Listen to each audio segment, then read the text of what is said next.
plants that we happened to be looking for came upon us and caught a bad case of these hands. Purser almost died, but that's not news. We killed 2 of the plants and harvested their the heads, and we carried them out and back to the guy, and he was real happy about it. And then we made our plan to assault Biapo Cool with the assistance of Lord Olenquai. Since he's been to the city before, he was able to draw us out a map, and was able to tell us about the nature of a very specific building that he was embarrassed to tell us about, which was fun. It was a social thing, you didn't go there regular. It was just, you had to go there to Yeah. interclan meeting. That was the one they were excited about. Everybody went, that type of thing. Mm-hmm. It's like how strip clubs are weirdly popular, even though, like, no one actually wants to go there. And I It's don't want fair. to spend time with the people that actually There's do. a lot of guys just graduating from basic training out there. Yeah, I mean that's a fair. I never thought of it that way, but that's a valid point. I have met people who like being at strip clubs, but they are visibly and metaphorically oily. So that's Mm-hmm. fair. Yeah. But But yeah, we that's pretty started good. planning, and I believe that's in notes. It Yes. is. Yeah, you guys went through pretty solid planning, letting me know roughly where you were going to go, and Yep, and now he knows how to counter it. I don't really do that. Like, if they knew you were coming, they might start doing that, but this is just so that I can prep stuff. Mm-hmm. So that there's a map That's or my something. pet peeve as a DM. Like, Yeah. when the players like spend all session prepping something, and then the next week they just decide to do something else. Gotta hit I was you. about to say, Gotta hit you with a fast one. I was about to say the opposite end of that is like if part of me was like, okay, uh, basic army tactics thing. We need to have a plan. We need to have like a contingency plan. We need to have an alternate plan, an emergency plan. I'm like, wait a moment. This is D&D where like as long as the plan isn't absolutely fucking retarded, it's a good DM is going to allow the heavens to like fucking the waters to part to allow the True, plan Scott. to You are succeed. 100% Like, true, Scott. But a lot of And people don't get past the retarded part. I think our I big thing is that our contingency plan is getting out with not as many slaves as we would like to free. yeah. Yeah, we're not having we may not have a Spartacus moment. That would be true to hear. Yeah. Yeah, I pretty much was about to say at the end of the day, the no fail, no bullshit objective is we have to kill the current head of the house. Mhm. Like that and basically blow up ships. Anything else beyond that is obviously like Gravy. bonus. Yeah. Yeah, but like to the point that looking at the thing, as much as I see that fucking like arena and how it's literally all by itself out in the middle of fucking nowhere, it's also on the opposite end of the city from where we need to like the actual no bullshit uh objectives are. So like that's kind of one of those things where I would like to hit that first, but I fully recognize if we don't hit that first just because it could be too risky to do so. Yeah, the TLDR, like I'm fully aware of not letting perfect be an enemy of good in this. Gotcha. Yeah, that's fair. But yeah, so this is just a quick overview. This one you'll notice wasn't on the original ones, but I realized I hadn't circled it. It's been there. It's also not terribly relevant for stuff if you're doing things in the northern part of the clan held. So like that's part of why I just kind of missed it. But this is their their naval defense from this side of things, I guess, for the city here. There's a couple towers, like there's one here, but they're not artillery in the same way these are. These are just basically watchtowers to make sure nothing happens to the people of affluence within a clan of merchants. So they're big on buy your way up the ladder. But yeah, does anybody have any initial questions now before we kind of have you guys set off? Because if I remember correctly, the plan was for you to sort of dock your ship about 20 miles downriver from this place and walk, hike your way. It'll take a day. Hike your way to the city and then claim to be foreign merchants. Am I correct in that? Yep, and that's not a hard sell, I think. No, I mean the foreign part you guys are gonna have down pat, and like they're pretty damn isolated.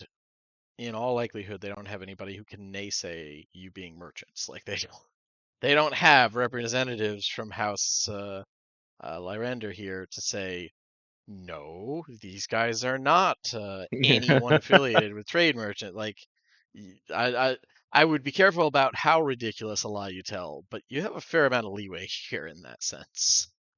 Um, oh yeah, we're very high-ranking members of um the Ligma group. Yeah, the Ligma trading group. Oh my goodness. Whatever. Uh, who's gonna say no? But I mean, yeah, Purser is a nobleman, and we can yeah. sell it. And we have our new party member is also nobleman. So there you go. All right, we'll put you guys on the island map. Zoom in so I can actually have an idea of what's happening. There we go. Question mark is you guys.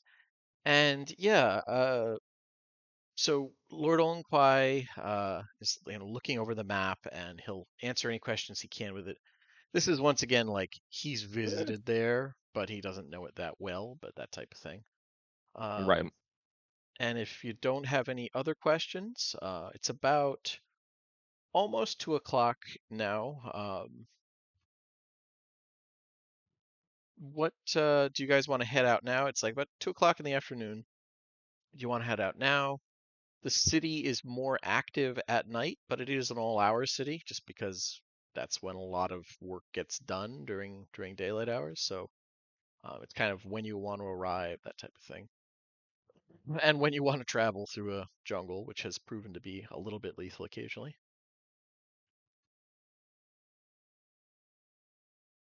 I think Purser, by this point, is consigned to traveling at night to satisfy Demi. That's fair. That is definitely fair. And you've got. I think Purser is still the only person with. Purser is now the only person without taxation. Okay. Uh, cool, cool. Poor All right. little Yeah, blind he'll be person. fine. He'll be fine. He makes up for it in other ways. He has enough fire to go around. But yeah, if you guys want to set off now and arrive there in about 8 hours, I think you guys were. I think I think it was just Bemi sort of piloting on and off, like trading with Satalis and the caster who they brought along explicitly to pilot the ship. Um, between the three of them, I would say everyone can have gotten a long rest. Like you're basically getting going at 2 in the afternoon, and you're good to just go 8 hours of travel without issue, if that's what you want to do. Yeah, Cool, cool. I All will be right. right back. Yeah, no problem. Let's see. Yeah, so with if both the map of the main island you got back in Mishann, which you've actually filled in a fair bit yourself now, just from your own travels and having your new drow allies just take a look at correct various things and put in little dots where settlements are, things like that. Um, if that map and the notes added by your Sulatar allies are accurate, you're about 20 miles from Biapo Kul. As you guys, we'll say, get a little dinghy type thing, and after carefully setting up the ship in out in the kind of marshy area, it's just there's technically the ship, if it was a normal ship, would be foundered pretty badly at this point, but powered by elementals means you can kind of force it through the murkier parts of the swamp without too much issue, at least for a little while. So you're able to get it off the river um, at sort of a lazy bend to just keep it from being right there, visible for every random fisherman to gawk at. Um, but yeah, you get a little dinghy and you row that one over to the closest thing to a shore or a riverbank. Your feet sink in, probably past boots for those of you wearing them. And the jungle is, as you step out into it, is as welcoming as always, with the usual insects, heat, overgrown vegetation. Um, and are you guys just going to follow the river, or are you going to try for a little bit more, like, keep the river out of sight and just make your way through the jungle? Does Bemmy know if this is a stretch of the river where there's things? He would probably just say yes for that because he's unfamiliar with the concept of stretch of river that doesn't have things. To be fair, this the Pimbem River is actually significantly safer than the ones he's more familiar with. He just probably doesn't know that very well. That's fair enough. Because there are regular fishermen on here. The Sulatar do keep the worst of the river monsters from just savaging people at random. Yeah. So this one is actually a little safer, but the trade-off is there's regular fishermen stuff, small villages, things like that. If you're okay with walking through them, then that's the way to go. I think that's fine. It helps us to sell that we're just like travelers exploring this brave new world. Okay, fair enough. Yeah. So as you guys head in, see, it'd be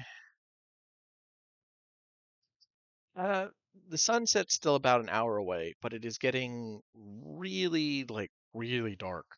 About 6 in the evening.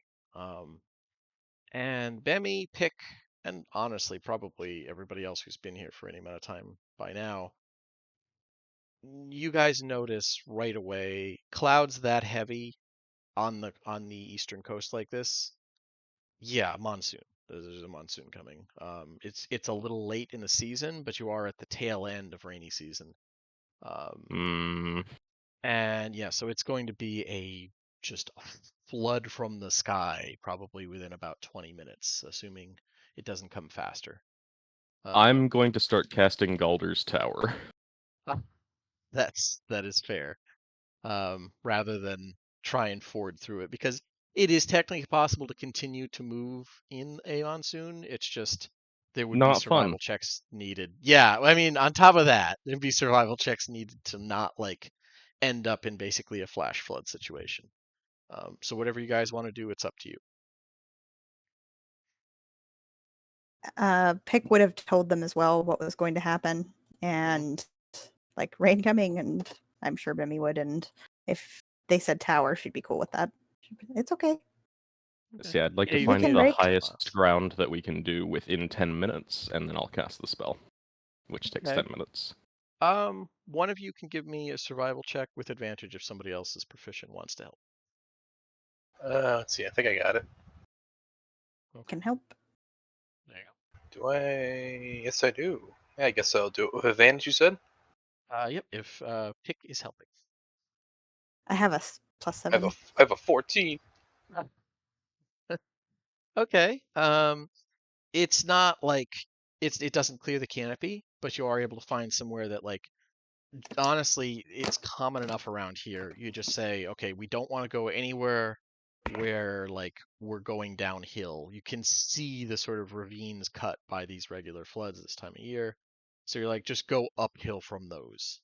And you're able to find a decent spot. Probably wouldn't want to build here permanently. It seems a little marshy. Um, if you were to build a tower there normally, it might, fall over into the swamp.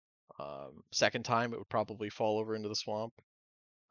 Third And time so would on. probably catch fire, then fall over in the swamp. But the fourth time it would stick. Precisely, yeah. But yeah, so you're able to find a at least semi-safe spot to cast your spell, and your tower isn't like clearly magical via sticking out the side of a hill or something. It looks like it could fit there. Mhm. I'm not sure how that would work now. I think on it, like casting that, trying to cast it on the side of a. I'm sure there's Yeah, I don't something think in that the would work spell about very it not well. working. It doesn't say anything about having to be on flat ground, but it also doesn't say that it can, like, do anything crazy. Yeah, I'm fine within reason. Like it doesn't have to be perfect, but yeah, trying to cast it on like a vertical surface might be tricky. Um, yeah. So there you go. You now have a tower.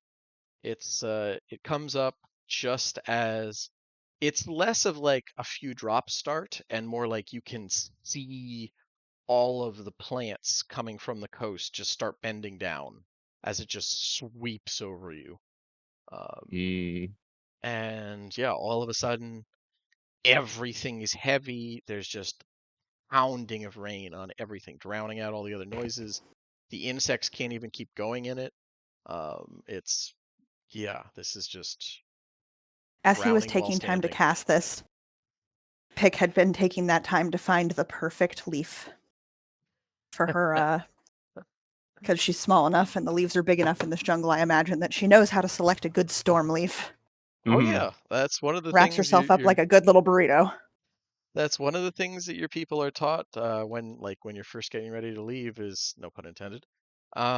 Is like leaves from certain trees it usually has to be high up, but they grow wide enough that you can do the have you seen the stuff with like the bats in like tropical climates where they're in the leaf you like you look into the Mm-hmm. tunnel of the leaf and you see this little fuzzy bat. That's Yep. very much the pick look in these giant leaves. This She will fuzzy bring moth child in the leaf. storm leaves for the others, but I don't know if she'd find any that were big enough for them. No, you would not. It's it takes some time for you to find them for you. Like that's about as big. Up 1 minute. For everyone else, the bottom floor of the tower is a washroom with toilets and a sauna, and the top floor is a bedroom with a bed and a magical fireplace. This is fancy. She would bring her storm leaf inside. So while he's BRBing, I'm gonna do real quick. My package arrived. Okay, yeah, Same that's fair. here. I'll be right back. Yep, no problem. Making a cup of coffee. And the Yeah, interior stays warm and dry despite conditions outside. I mean, that is probably. I mean, I don't know if it's his most precious spell. You have a lot of fire to like, but I imagine that's a very valuable spell for her, sure. Yes. And it's far more comfortable than just, like, making an invisible dome of force. And like hiding in it, yeah, with as many people as you can stuff in. Yeah, Yeah. I get that. I actually like Yeah, the spell, to be honest. there's a lot of debate about the spell because people are like, why would you take this when you could just take Tiny Hut? And I'm like, but why wouldn't you take this? It comes with a sauna. I mean, it's trade-offs, I think. It's like which is It, more yeah, going this for is the vibe. nowhere I near don't as know. secure, but it's Yeah. far more comfortable. And that's really what an adventurer wants in the run. Like, Yeah. you Yeah, spend that's fair. months walking through the wilderness just camping every night. You don't need Tiny Hut except in the most, like, dangerous situations. Yeah, I which am back. sadly is everywhere in Dark Sun. But when you're in Dark Sun, you need Tiny Hut because, like, I need it to not be 158. The alternative is that, or nightmare bugs, or whatever the fuck else is trying to eat our skin. Uh, but yeah, so it is now. Are you guys? It sounds like you're just going to try and wait this out and just say, screw it, we'll do the rest of the 10 miles tomorrow. Am I correct in thinking that that is the takeaway? Yeah, there's no way to safely move through this and reach the city in any good state. A fair assumption. Yeah. So you made about 4 hours travel. Um, All right, and I'm back. Especially in the dark. yeah, Great, which is but significantly worse for some of you. Like, I mean, to be fair, it's not good for any of you. Like, dark vision's great, but it's still like not as good as daylight as far as distance. Hmm. So yeah, like you guys are able to hunker down, and hopefully these things can go for days long sometimes, but you're at the tail, like the very tail end of the season. So hopefully this one won't be that long. Um, but yeah, as you guys sort of set up there, uh, are there windows in the tower, or There can be, but I think I would you would not go with forgo that? that. Yeah, that's fair. Is anyone like peeking outside occasionally to like, see if, I don't know, Pick would go out in her monsters are storm leaf coming? occasionally because she Ah, picked such a good storm leaf, and then she's just like, I don't need now I it don't need now. it. Yeah. Yeah.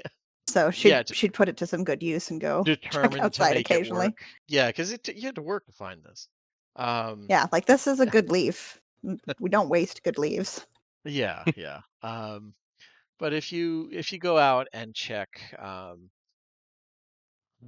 I would say about 2 hours in, like the rain has reached the point where the area you guys were walking through, the little ravines, it didn't look like a ravine when you were down there, but that's now just formed into a temporary, basically, river that's just like rapidly flowing over.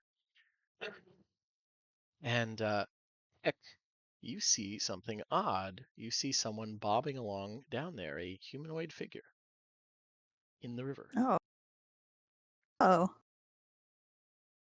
Oh. She will poke her head back inside the house. Well, how far is it from where she was? Mm, The I would say like maybe 200-300 feet max. Like you're just looking at it downhill basically into what was just sort of a depression in the ground and now is part of a river. um I mean her first instinct would be she'll poke her head in, I guess. She'll race back to the house and be like, "I think there is someone in the river. I help." Oh, I'm sorry. You're just out of the tower. Like I was saying, where Okay. where the body is yeah. Like this is Okay. just you. I'm just imagining you walked out, and that was Yeah. as much as Pick was do with you. Yep. And she'd just yell back, "I think someone is in the river. I help." And race back to go. Okay. She's going to Um, run. She's not going to fly. She's going to wrap up in her yeah, leaf and run. I don't Hirsch blame is you. Yeah, pulling his coat on as he's the first out the door. yeah, I guess he Balthazar follows suit. Did we get a rest yet or not yet? yeah, oh yeah, you guys got a long rest on the ship. Yeah. When you were going upriver. So yeah, you guys race out into the dark. Just once again, it doesn't even feel wet. It feels heavy the moment you get out there. There's just more more water than air as you breathe in. It's just astonishingly heavy rain. And Yep, that's like Florida. and you guys run out, and I feel like Bemi is probably the one who would be able to see the most clearly because of the whole like 240 vision or whatever the fuck it is at this point for dark vision. But he would be able to point out this person uh, bobbing along downriver. Hmm. And with that in mind, you guys could do whatever you want to try and get to them. How fast is the water? Pretty fast. It's not quite rapids, but it's definitely like temporary river flowing down towards the bloated form of the main river right now. Hmm. The reason it's probably not going faster is like the banks have flooded so badly on the main river.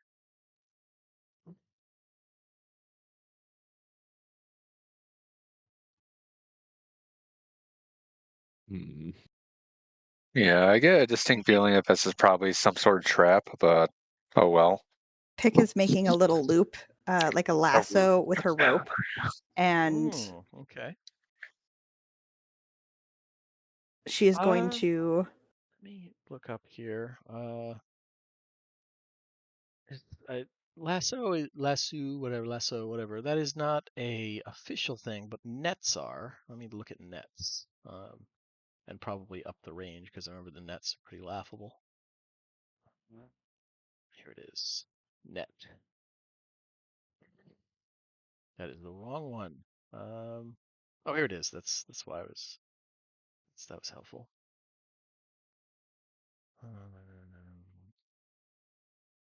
There it is. Okay, nets.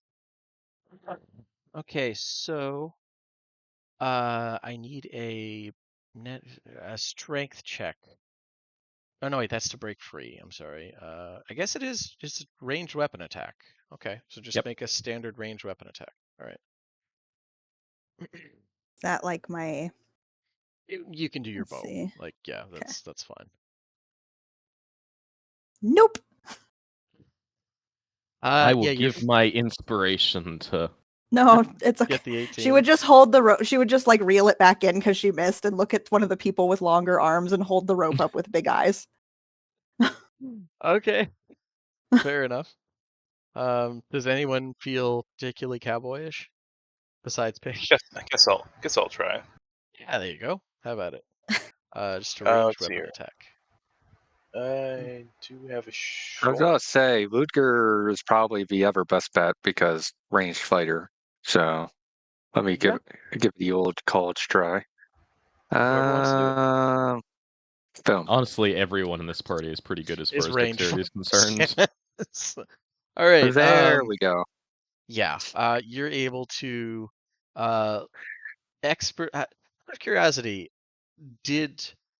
Oh, you know what? I know where Ludger could have learned this. He was a diplomat in Valinor lands. Okay, that would fucking explain it.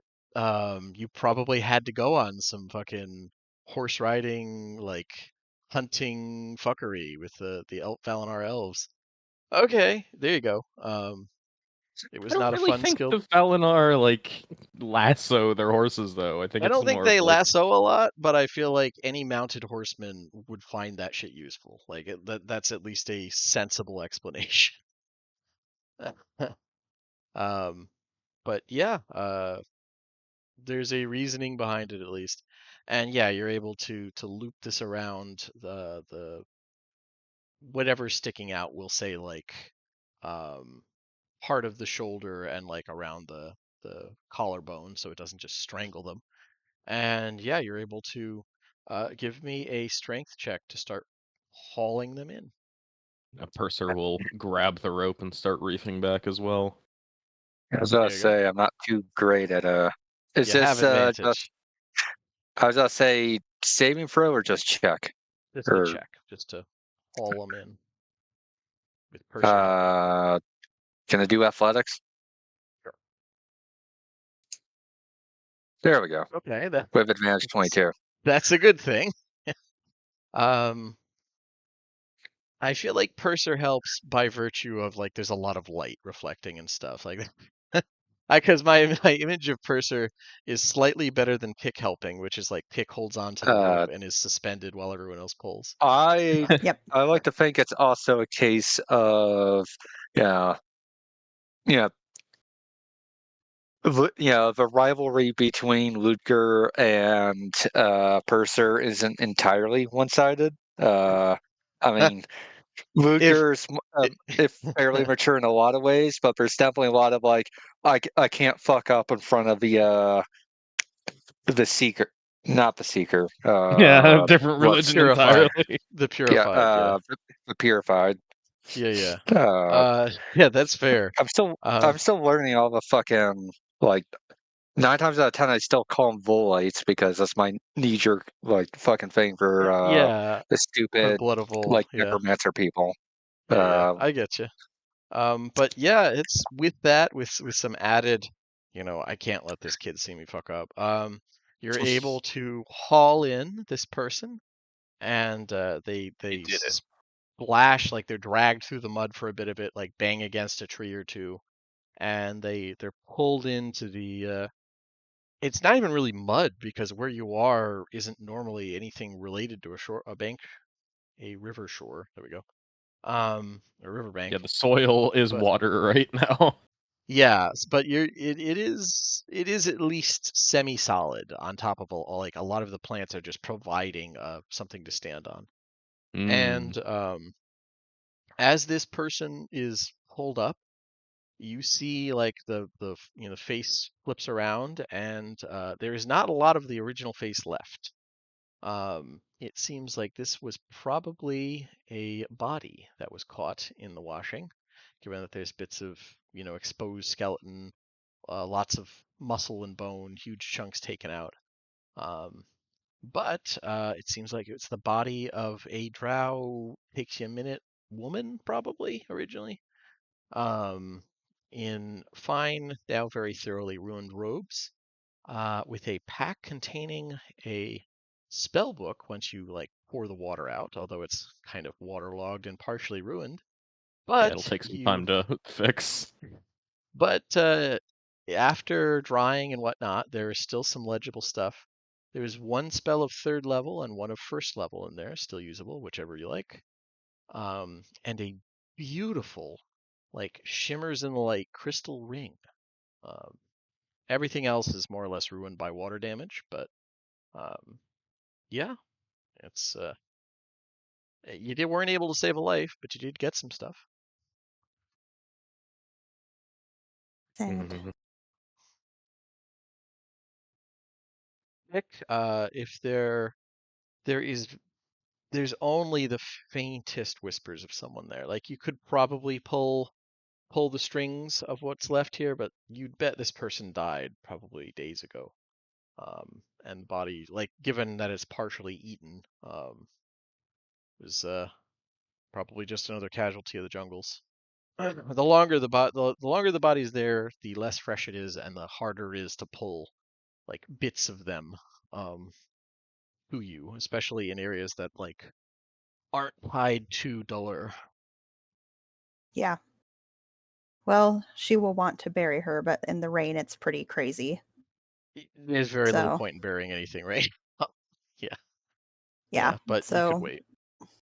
so she'd probably look at the others and be like, "We take back. We don't have to take inside. We put outside and then we bury. Yes, Or when clear, we burn, and I will carry ashes until I can take to Soul Swamp." I think that would be best.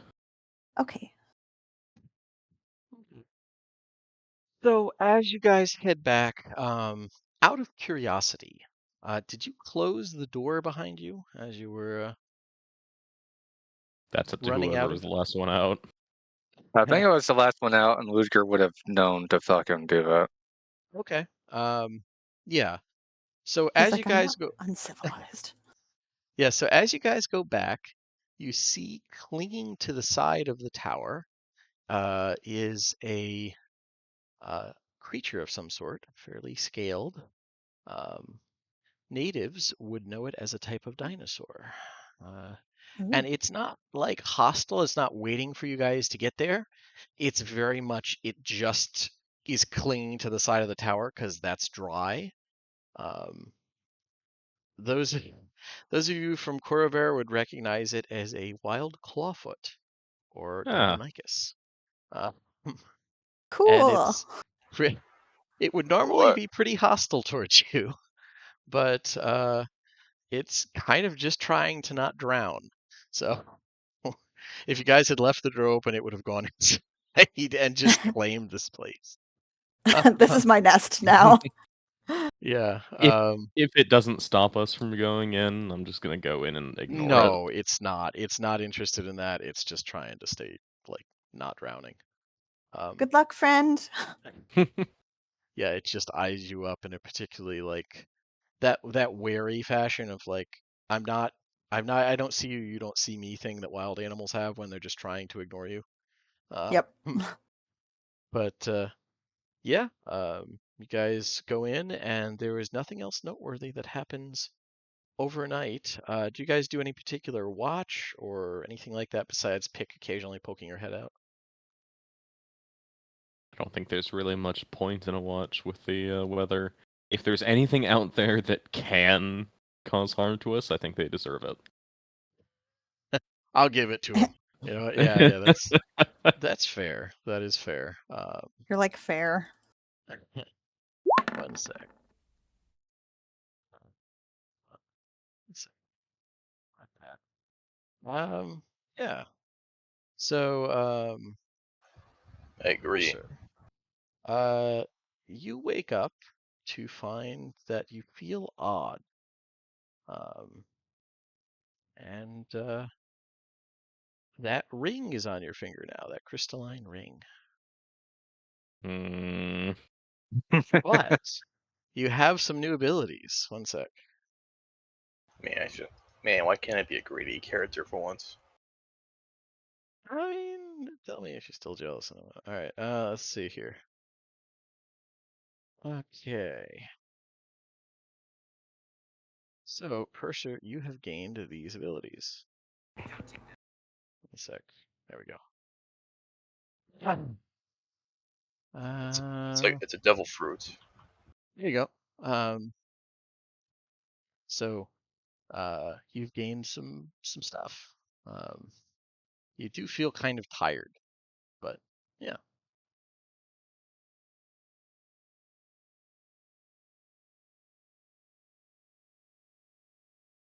Mm,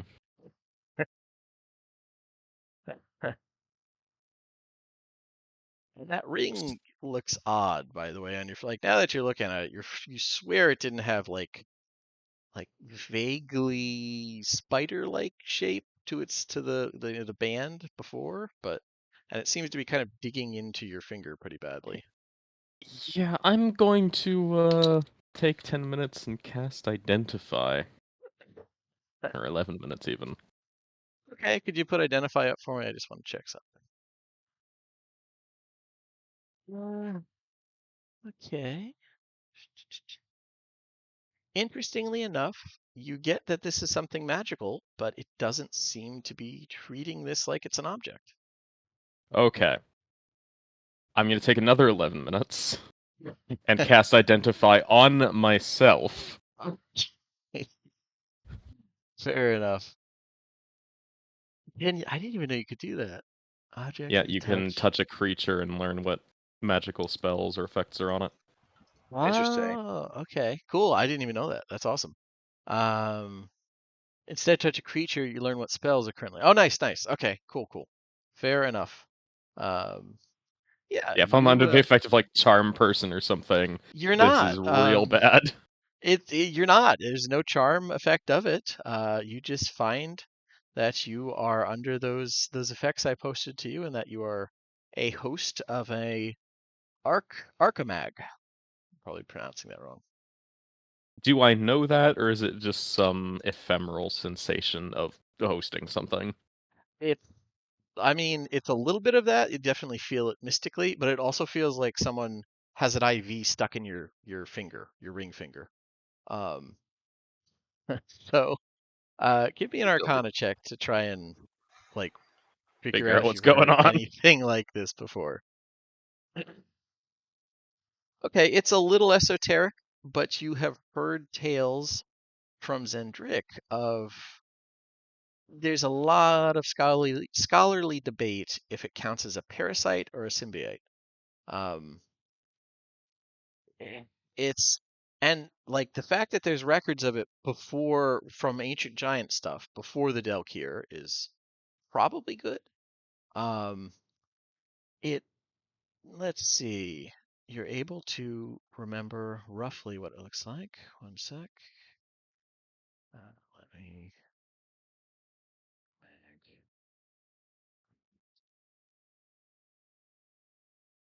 Sorry, I just gotta get the image to work.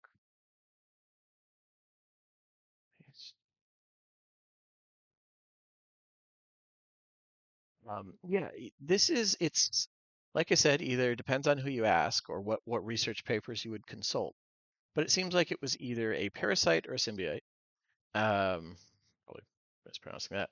And it's tends to grant a magical boost to its host, with the disadvantage that it does feed on ambient magical energy that that person uses. It's an odd thing.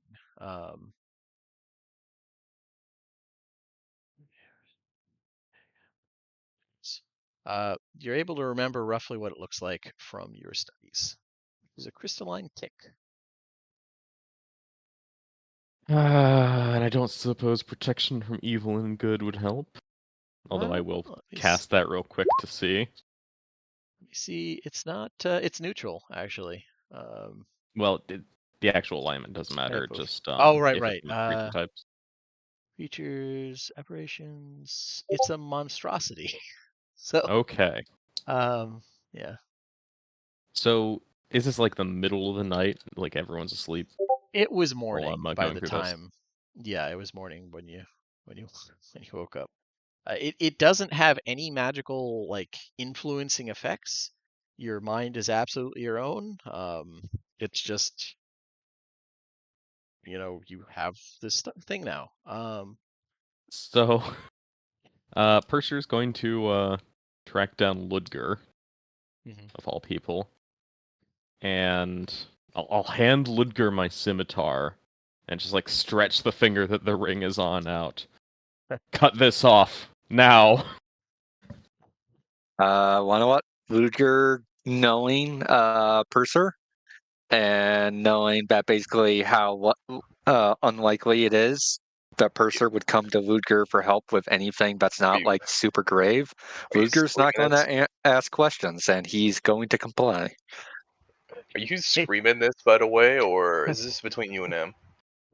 It's like Uh, he's not whispering or anything, but Actually, what I will do is I will like with like a bit of leather and cloth to like put it in his mouth to deal with the pain before, and then Maybe you should contact the mhm. doctor in the ship.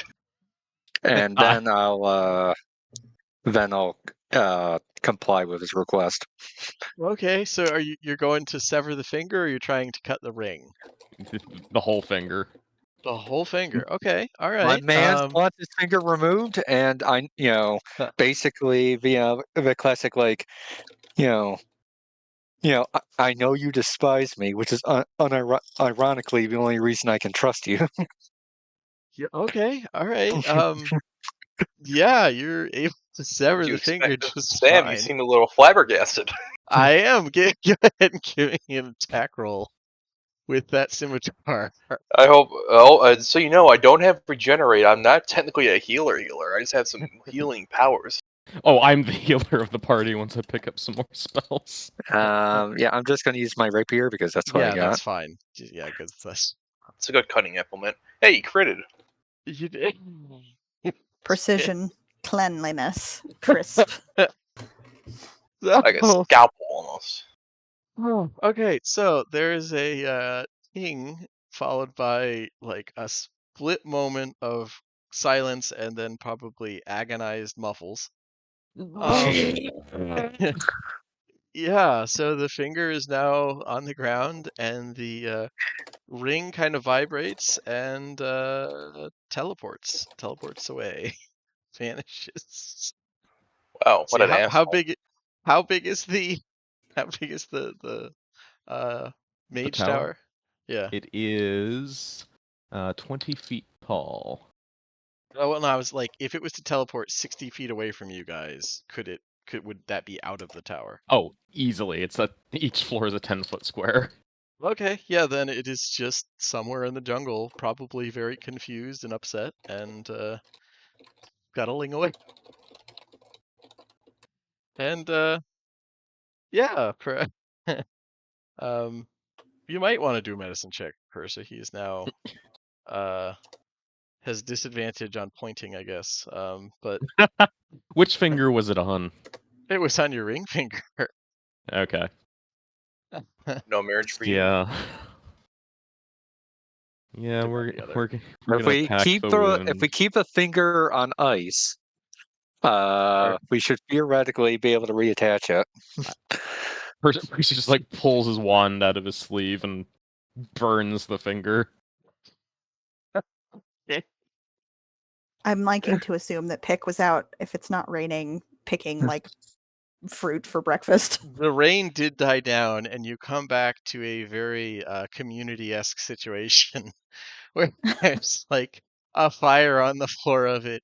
An incredibly pale Cursor is like leaned over, determinedly burning something on the floor. His hand is covered in blood. There's like blood dripping on the floor from his wand. Because that's his wand hand. Did you consider? And she just got basket of fruit, and she's like, "I leave very short time. What happened?" I was gone. Cut his 5 finger off. minutes. Apparently, I'm assuming I woke up and like after like that part. Oh yeah, yeah. I got the That would have woken you carnalization up. part. Oh, I okay. just get up. I just get up there going, "Why did you cut a?" Parasite. You know I'm a I'm a doctor, right? I'll be fine.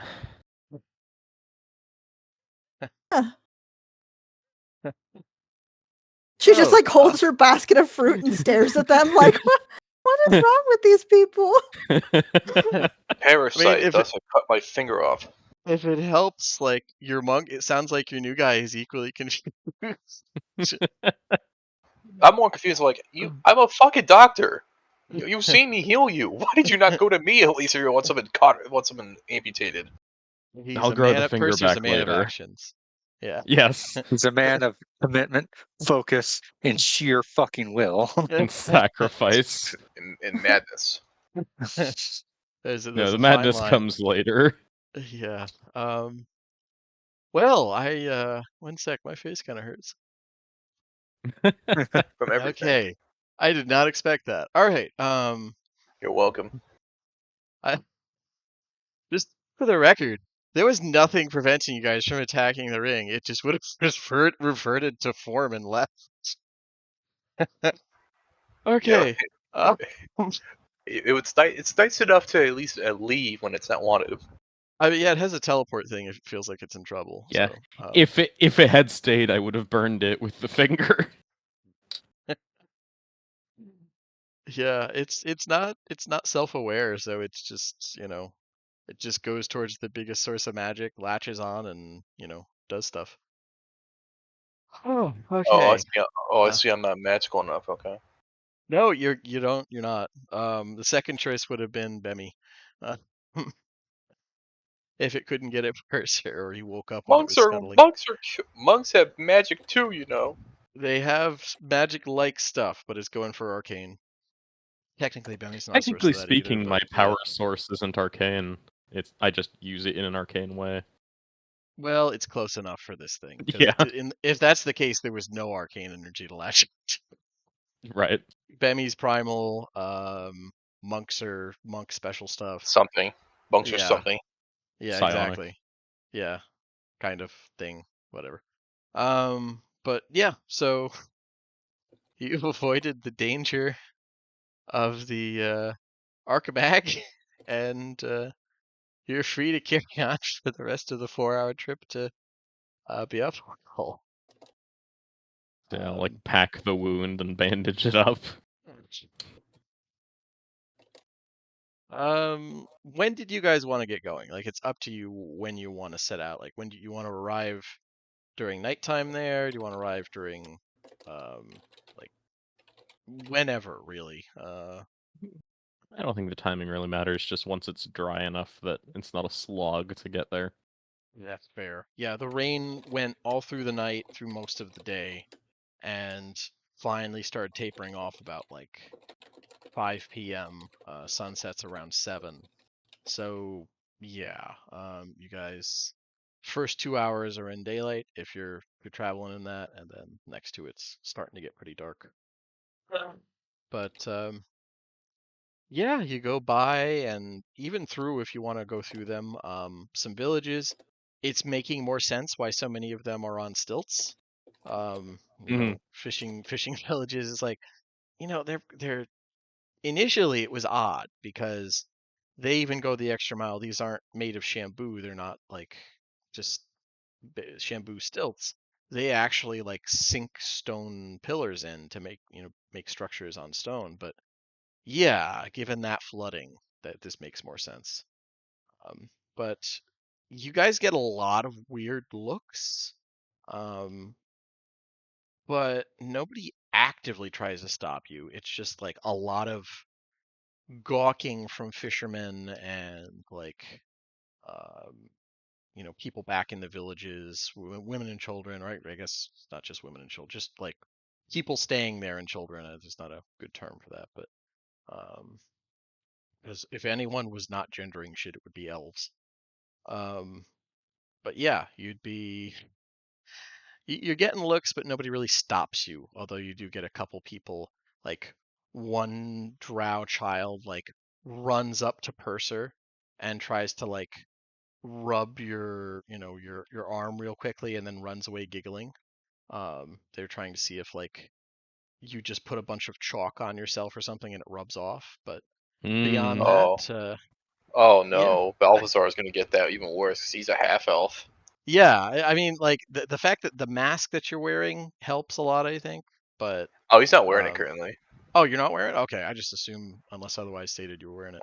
Yeah, in that case, you get It's a more of a lot of weird combat. looks too. It's more of a combat thing, yeah. Um, Everybody gets looks except Bemmy and Pick, who they're like at least familiar with. Um, Ludger, a couple times they're not sure if you're wearing a mask because you're like, even compared to the others, your face looks really like waxy. It's weird. All kinds of stuff. Just things that would probably be insensitive if they knew how to frame things. They're not That and quite. he has his swell mustache. Yeah, which facial hair is not a big thing among either group of drow. Um, they're less blatant about it, at least the adults, than it was in the tribal drow when you went like among the scorpion tribes. They were just like the adults would come up and ask what you are. Here, it's a lot more like side glances and talking, but nobody's openly rude. The kids occasionally do stuff, but you see them get a few swats on the butt when they do it. Like, um, just more reserved, for better and worse. Um, Although with that comes a lot more just dismissive of Pick. Like they don't really pay Pick any mind. And Bemmy, they're moderately better towards, but not much.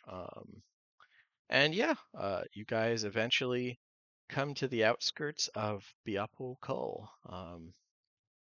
A little worse for wear, but you got there. Second. I know Purser had lost his finger, but would he still be willing to burn the body so she could get the ashes before they had left? Oh yeah, Okay. it's just a finger. You've got more. It's just a finger. Yeah, fingers grow back. Sure. Like rib. But yeah, but yeah, it was very much without magic. You would not have gotten anything to. But with Purser just spamming uh, create bonfire, you're able to burn the body.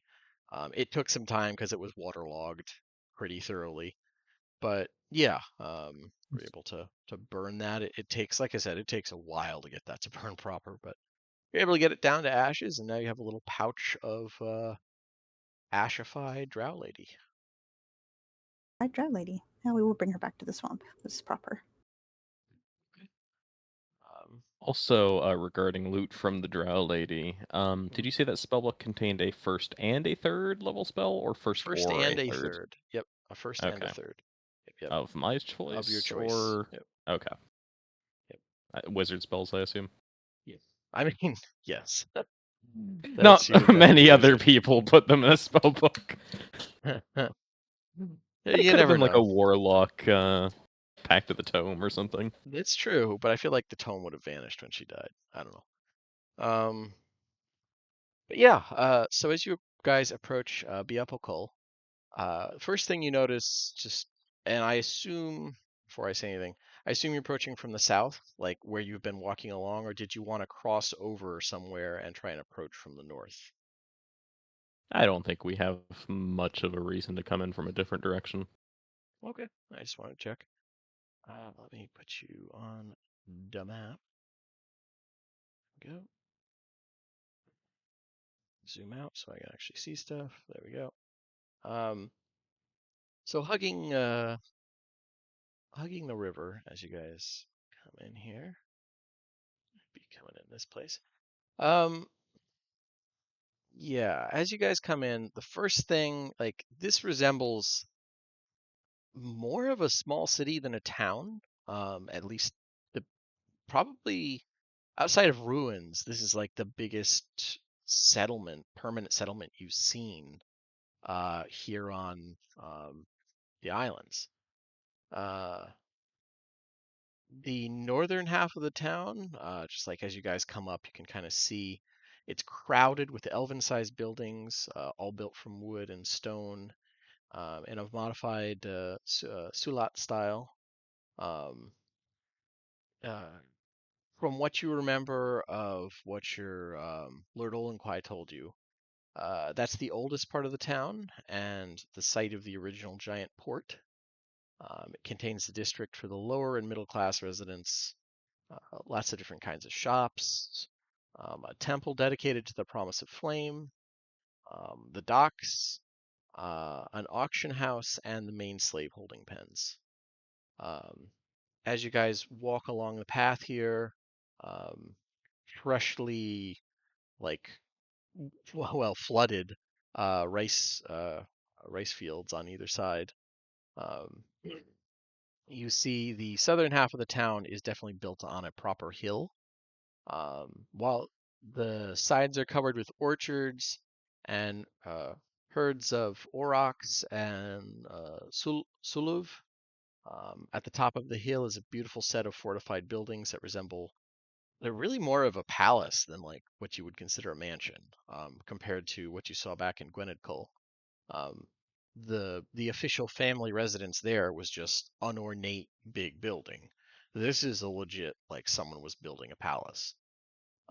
Especially given that this isn't repurposed giant ruins. Someone built that. So that's probably where members of the actual Biapo family live. Technically, most of the pretty much everybody in that part of town is going to be members of the clan. But there's, oh, you're part of the clan, and there's, oh no, you're actually part of the original family that founded the clan. So that's kind of the upper class area. Um, there's a massive temple dedicated to the promise of flame. Once again, compared to the smaller one, apparently. Uh, you were told there was a magic shop, although you can't see all that coming in. A high quality brothel, and a parade ground where noble warriors can demonstrate their skills to clan leadership.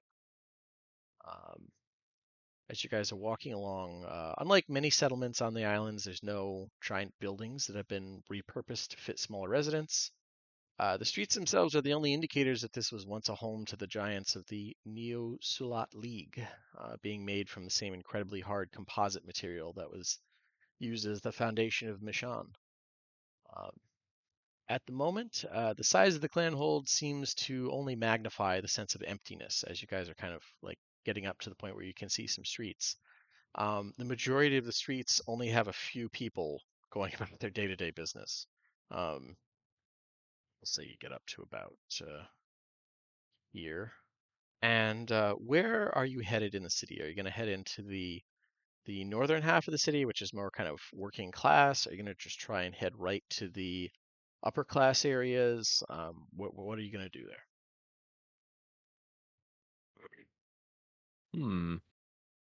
I mean, have we like been spotted by the like guards or Be anything right along back. those lines?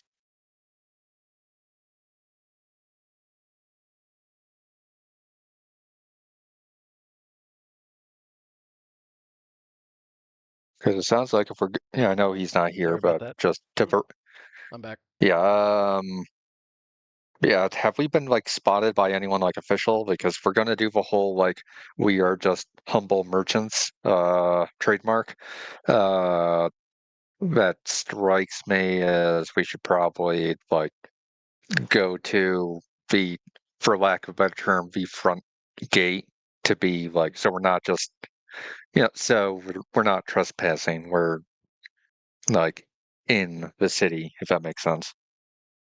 Yeah, that's fair. I would say approaching here, there is sort of a gatehouse, something like it. You get the feeling like as they're just kind of watching farmers come and go, and just most of the traffic goes this direction, towards the northern half of the city. They're kind of watching anybody who goes, uphill. Um, but as you guys go by, you're just getting a lot of. It's less gawking now and more like kind of narrowed eyes, not hostile, but very considering. Um, and you guys are this has garnished more than a little bit of attention, as your exotic appearance is making you stand out like little else.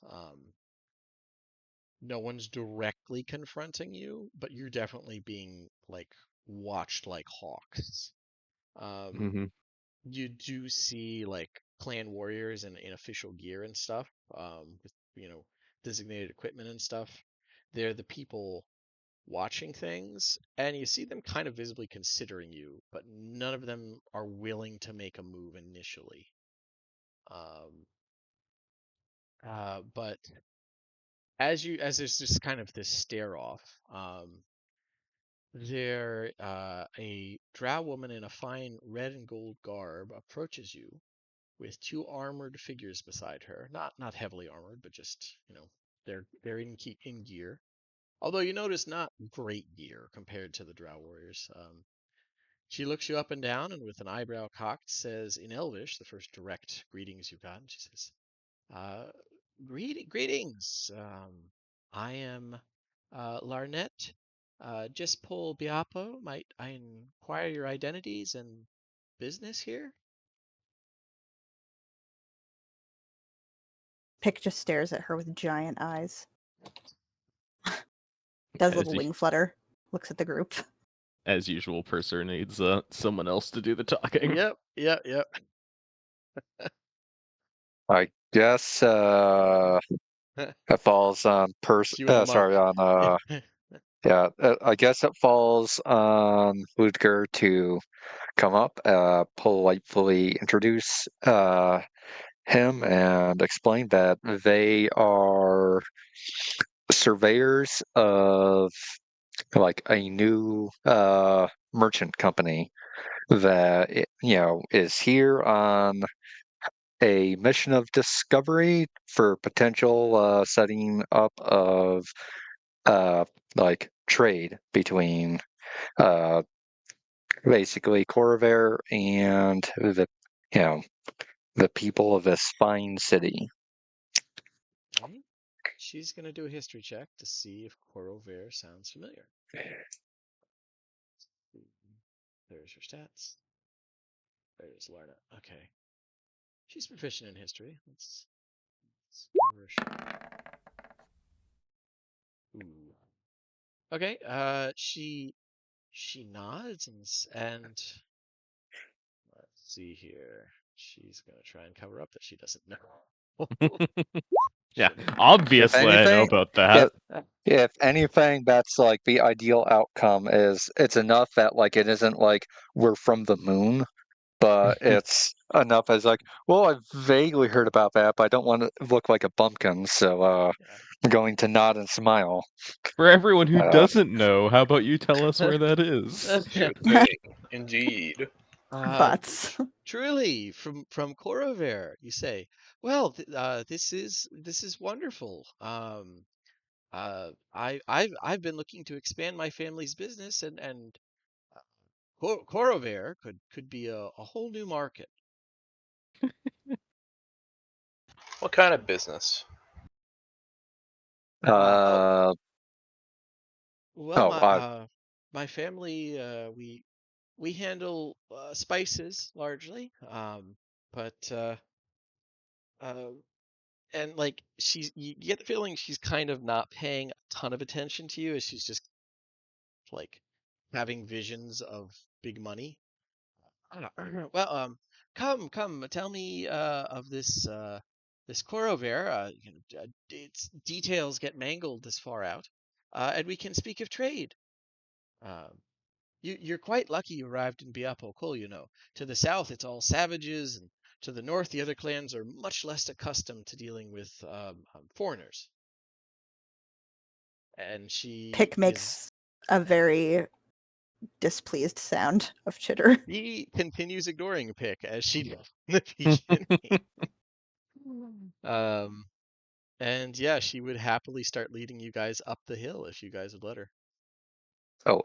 this is a bit of a retcon. This is, it's something I've had uh in my. I don't think I put it on my inventory, but I do remember saying I put it in my pack. Remember those stupid like mimic velociraptor things with the super shiny feathers? Ugh. I do remember I said I took Yeah. one of their feathers. Uh-huh. So like before I came into town, I swapped my like dollar fancy feather for one of those. Oh yeah, Uh, so your to hat look has a to look to look sunset particularly raptor. panache. Yeah, Gotcha. Yeah, particularly okay. panache. It doesn't have a glow to it anymore, but it still like catches any light and reflects it back quite brightly. Um, and yeah, she starts leading you guys up the hill. And if you guys don't mind, I'm gonna take a quick 10-minute break here because I have to pick up something at the front desk that I had delivery. So I'm gonna go do that, and I'll Okay. be back in 10. All right. Cool, cool.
All right, I am back. Welcome back. By the way, I did tell you I'm not wearing my mask, right? And my mask is not visible at all. It's not visible? It's not. I'm not. It's like in my backpack. It's not even Yeah. visible. Yeah. I'm just making sure. Okay. Yeah, that's In fair. case the funny happens. That is fair. Always good to have a spare mask. Yep. Someone's gotta do proper reconnaissance.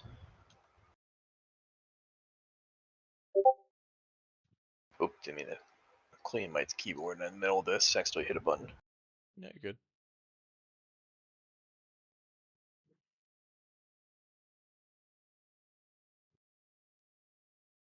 Right there's the fun of D&D. I could never have predicted the answer to magical tick that you can scare away would be to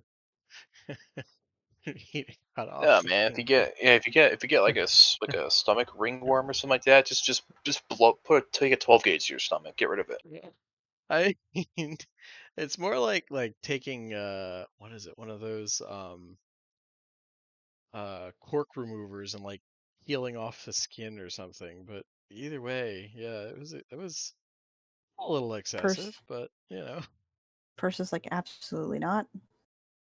Yeah, I mean, it worked. I guess I can't criticize it if it worked. I want this thing to tell its friends never to bother any of my kind, because we're crazy. They'll feel the wrath of the silver flame. Yeah, I mean, if it was capable of I'll telling anyone show anything, you. would consider that. I've honestly wanted to use that thing for a long while, and I was like, oh, this is a cool little, like, I took a random encounter. I was like, I want to add this to it. Dan will love this. It'll give him extra spell slots. I didn't know if you would love it, but I was like, I want to see what he does with this because he's the wizard. I think this is the exact opposite energy of any situation where the DM is like, "Are you sure you want to do this?" Yeah. Yeah, Yeah. that's like, hey, here's a neat like thing that has some pros and cons. Nope, fuck this. Bring out the hacksaw. I think By the any way, other wizard, I would have been fine with it, but yeah, Purser's no, it's very particular. I It was respect a it. really good scene. Yeah, but yeah, by the way, take your inspiration back for that. I should at least reward that somewhat. Hmm. The cost of a finger. But so just so you guys can all see, that's what he like that was the stats of like if you're hosting this parasite thing. But or well the changes. But regardless, um you guys will come back in and I just realized, dang, I was hoping we might have Zach when I came back, a random chance. Hmm. But yeah, she will like lead you guys up towards like into the northern half of the city proper, unless anybody stops her or whatever. She's happy to do like a full litany, like barely taking a moment to breathe, talking about the trade and so, and this time it'll work out. She's going, all those naysayers are going to change their mind when she sees she was the one who opened trade with Korover, which Yeah. she pronounces differently every time she says it. I think Uh, that's exactly what we want. Like, we want her Yeah. talking, not asking questions. Yeah. Yeah. Woodger's also mentally like creating a karmic fucking like ledger of whether or not she's going to get the don't come to school tomorrow. Uh, My God. Okay. Yeah, she's gonna get the text, hey, don't go to the Twin Towers tomorrow type thing from W. All right. Yeah. If we do anything that spectacular, I think we have some problems. I mean, we're about to We're inciting a slave rebellion. Yeah. yeah, we're about to say we're inciting a slave rebellion, and typically, whenever those historically happen, it involves people getting macheted to death. So yeah, I think that's ignorant. Haiti would have something to say otherwise, Scott. But Yeah. any- The scale And- we're looking at is kind of poor for that. Is the problem? Yeah, Like, that's fair. That's fair. It is a smaller scale, but everything's smaller scale than it should be in Eberron for some reason, except the well, maps. not just smaller Uh, scale, but like we don't have the like backing or time to make a full scale rebellion. This is just like a very small Rebellion like, light. Exactly. It's not gonna destroy the city and the slaves like rise up and break their chains. It's gonna be chaos and like breaking the ports. Still, I still a big mean, deal. ideally, we're hoping that it's a case of it's more of a mass slave like escape than a revolt because Yeah, I don't think we could do a full uprising. we Not yet. we want them rushing to the boats, not going out with machetes to like get revenge on their old masters. Like, I mean, all right. So we're trying to. Okay, so this is gonna be a very delicate game we got to play now. I think so. And delicate is you guys' middle name. But clearly. all right. I mean, to be fair, it is much more so than a lot of parties I've run for. So you guys are pretty delicate. But yeah, she's just chatting away. Your overall impression about the story she's telling, like this sounds like somebody who who is a risk taker by nature, but is karmically unlucky. Like either that or she's terrible at her job. Like either way, all of the stories she's telling, she tries to hedge it as, oh, if only someone so had listened to me or blah blah blah. All of her stories end in like financial ruin. Oh, so Um, she's like a crypto bro. yeah. And you actually get the impression like she remarks multiple times as she's like going up this trail past like a brewery, past things. Oh, it's so nice to be back in the southern end of the city. Um, I mean, I would never. uh, I know they're in paradise now, and I'm sure they're happy to have left to not like my brother. I've I'm going to make the family fortune something. They'll see. Um, Okay, we need to eh, get this chick in charge. We need to put her in charge of the city.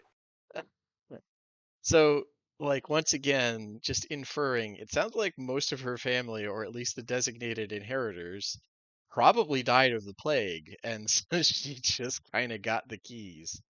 Um, but this she's just doing this litany, like as she leads you guys into the city, past the parade grounds, and like, um, it really is a gorgeous area. It looks like either through magical effect or more likely just they found a vein of it. But there is um, most of the buildings are sheathed in like a blue tinged stone.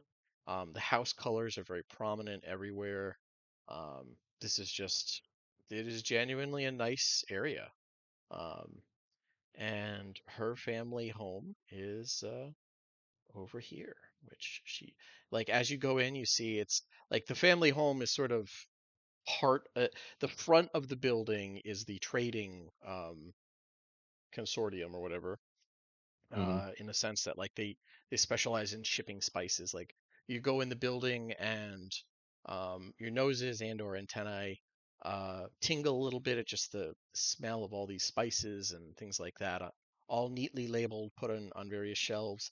There's not a lot of customers, but you do see one or two people buying things from a lizard folk behind the counter. And Um, yeah. I was gonna say, I would say that at some point when he was in town, Ludger would have like spent money on the equivalent of a sample case of like Okay. fine steel like goods. So like a couple of fishing hooks and lures, knives, or like knife blades, maybe like a hatchet blade, the sort of thing. So like in situations like this, or when dealing with tribal drow, he can kind of open up and go like, "This is what we can give you in trade."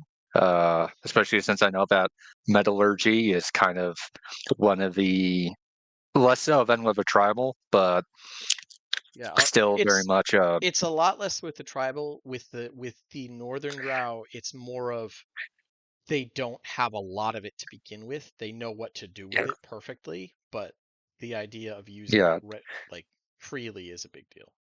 Plus, I yeah, think a lot of their metalworking techniques are like ancestral, like passed down from the giants. yeah, Yeah, And yeah, the Corvair just has a much broader variety of yeah, techniques. yeah. yeah. And Like and you've definitely got the strikes me that samples.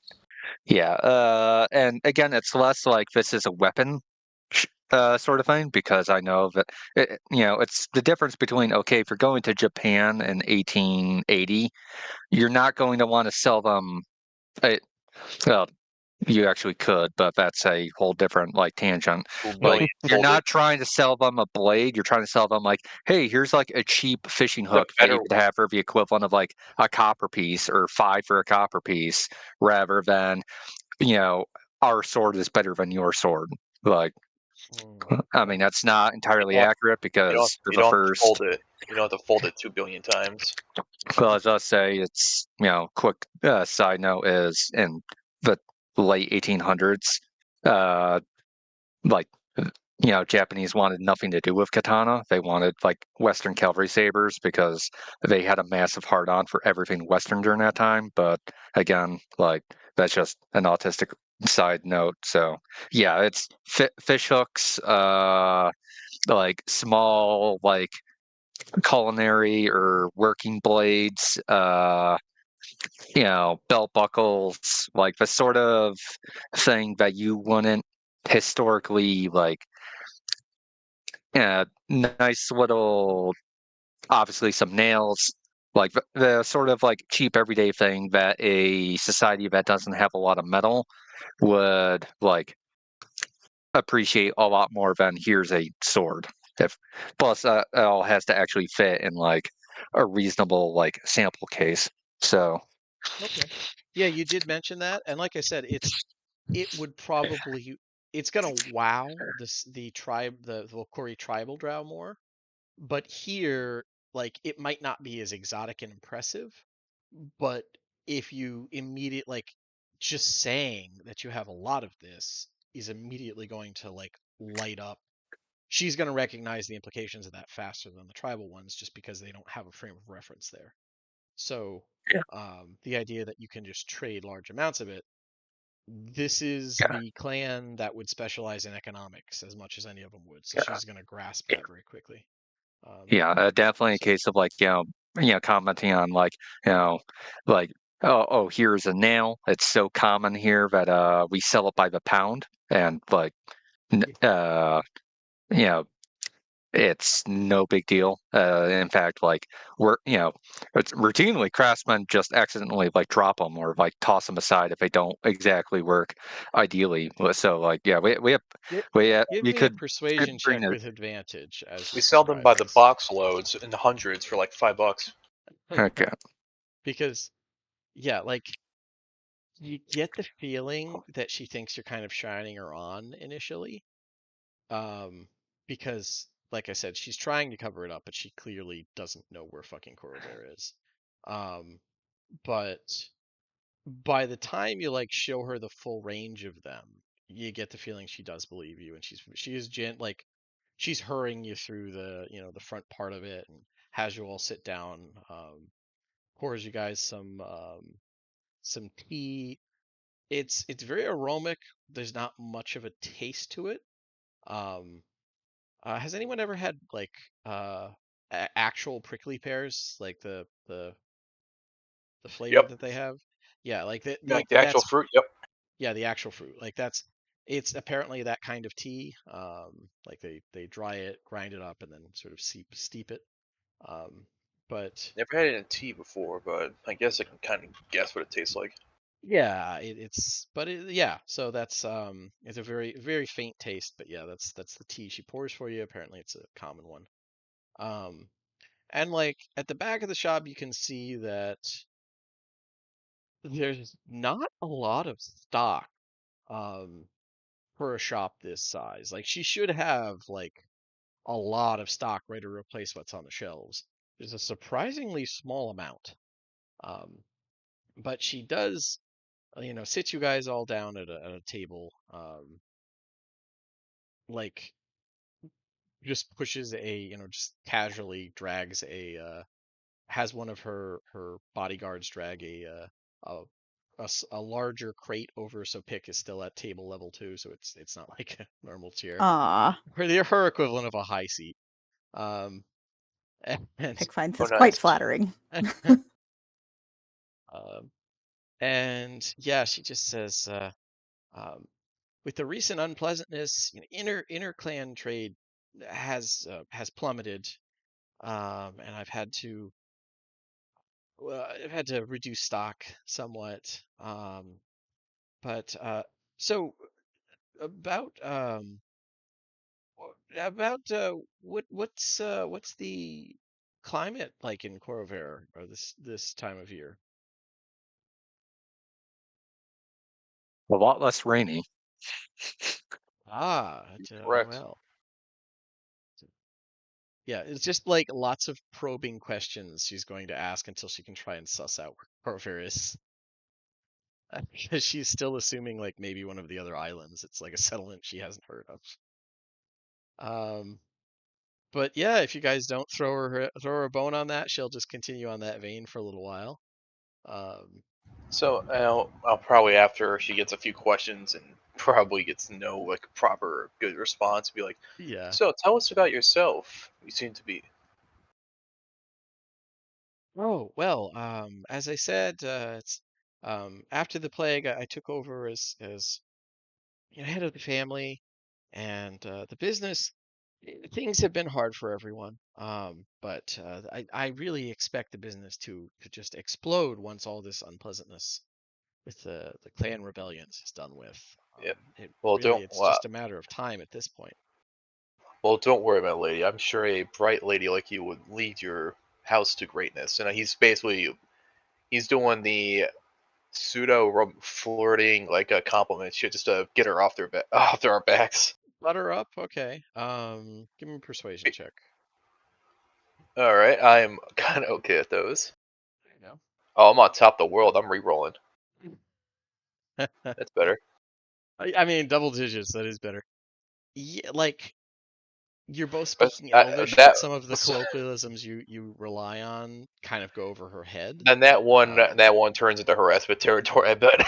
Yeah, no. Luckily, that was not relevant, but yeah, you're able to escape that fate, and yeah, you don't get the feeling it got you too far. She's still desperately trying to come up with something, and then she is going to one moment, I have to attend the front, and she has one of her bodyguards follow her, and a couple minutes later he comes back and just in a very bored tone says, "So, where is Korover? I've not heard of it." Good job, lady. It's a land. It's a large continent with many millions of people far to the north, Purser says in common. Yeah, which he doesn't Luger understand. translates. Luger translates. Ah, No, okay, all right. no! Yeah, The whole his point eyes of go you talking is that no one understands. his eyes go a little wide, and he glances at his partner, who just sort of shrugs, and he well, I'm sure she's done. I'll go get her from that customer now. And he goes in, and after a couple minutes, she comes back and sits down and says, "Well, so how did you get here from Corvair? Did you have ships? I noticed you arriving from the south, and you have that I assume local guide with you." Um, See, Purser would Luger. like to Yeah. try and throw her off balance even more and give her the full explanation in common with no translations. And see if she just smiles and nods along, pretending to understand. Luger will pretend to translate and explain that they came here on ship, which is technically the truth. but he does not want to reveal mention of a portal. So the image I'm getting is this is a lost in translation thing where like Purser is giving, ever since I was a little boy, I wanted to be a knight of the silver flame, and like a full litany. And Ludger's, we came on a ship from the west, Ludger would and stretch it out more to Silver wouldn't be blatant.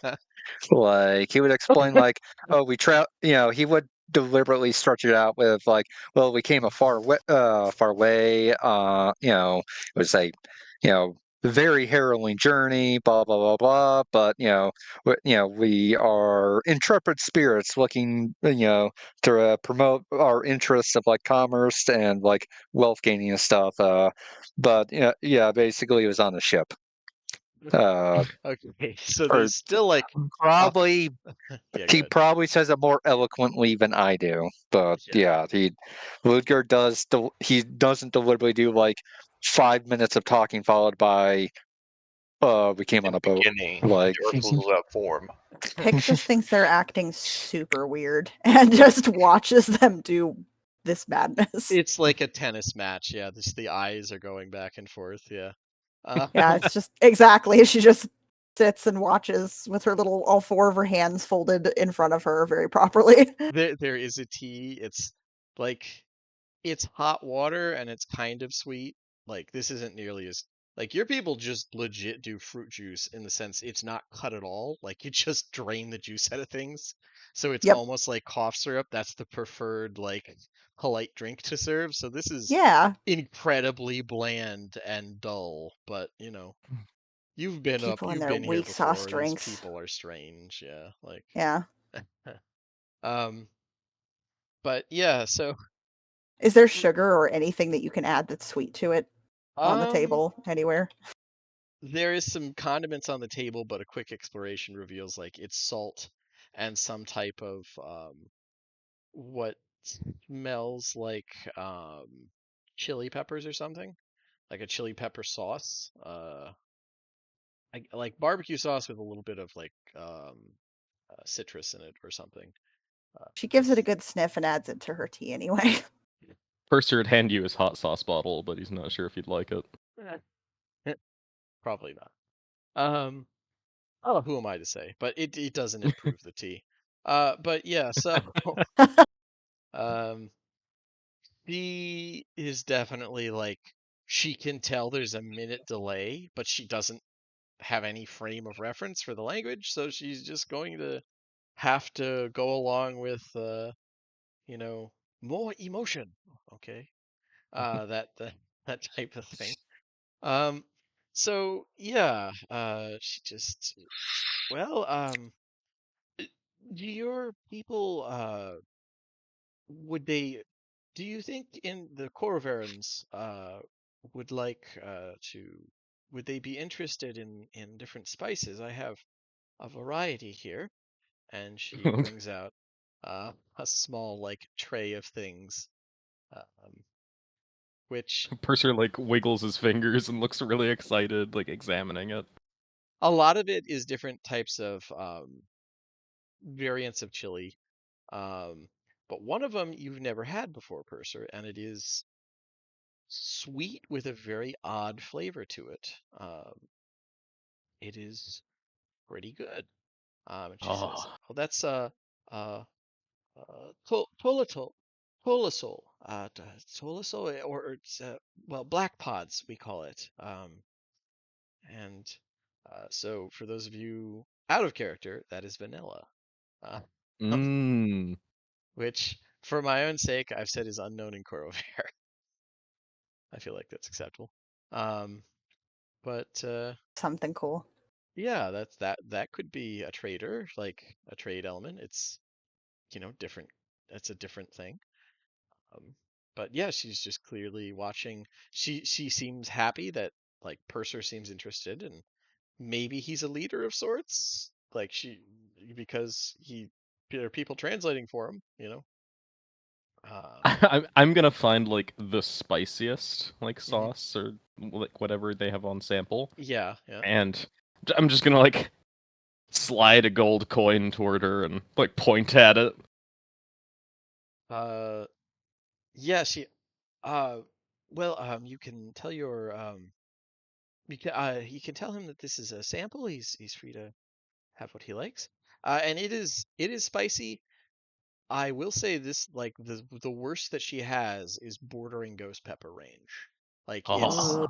it's barely what you would consider edible realistically. Like this is rough. Brain will love this. This is rough to even like it burns your fingers a little bit after you just like take a pinch of the powder. Uh, The but flame burns bright here. but yeah, apparently that one comes from along the slopes of the volcano, along the the umber forests they call them, things like that. A lot of plant life grows there that's tied to the plane of fire, and it needs heat to grow more than anything else. Um, so yeah, there's stuff like that. But she's happy to discuss trading and things like that, and um, does eventually get around to trying to discreetly ask you guys' names and like title again or ranks. Just trying to get something out of you beyond that you're traders. As always, Ludger will introduce himself as, Captain Strom. Okay. That's something. She's got something like she has a title, she's got a name. She can go off that.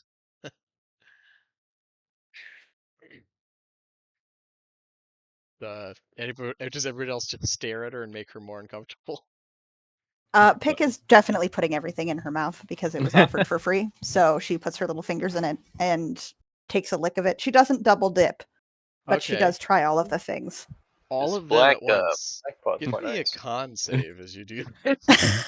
Purser, like his eyes widen as he sees you bringing it to your mouth. This He's black like, she's pot gonna is lick that. It's too late. This black pot is quite excellent. I kind of like it.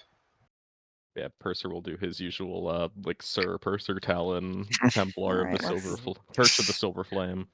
Where Gotcha, is gotcha. this? Con save. There we go. Uh-oh. No, do. Perfect. That's Oh about boy, right. yes. Perfect. So pick And this is just black Too pot's many amazing. flavors. Too many tastes. I don't know if mods can throw up, but pick you're overwhelmed by the flavor and like She just goes outside. She makes a bunch of weird noises. It's probably a lot of awkward movement and shuffling like when a moth is trying to get into a window and is like fluttering around frantically, except trying to do that going out. I don't know how much it affects insects versus mammals, but like it's one of those things that I find amusing considering that like humans have like evolved to literally be able to handle shit that like most species would give a wide berth, considering like the whole point of that capacin as an evolutionary response was is to get to rid of avoid being eaten is yeah, to avoid being eaten by shit. yeah. Like, Um Cool. but Scavenger privilege. yeah. But I'm sorry. Other Sam, you were trying to say something. I cut you off. What was that? This black pot's amazing. Oh, he's actually like savoring the vanilla like she's having something's happening to her. Okay. Yeah. I mean, it's like that. That's one of their more expensive ones, but they are proud to have it, and it's yeah, it's they're quite proud of it. Yeah, Um, that one just seemed kind of dumb to Purser. Like, who would even want that? who would even want vanilla? Yeah. I find it Yep. hilarious, by the way, that that's like our go-to for bland stuff because Mm-hmm. like the history of vanilla is blood-soaked. Mm-hmm. But on how anyway, much people have wanted to get it.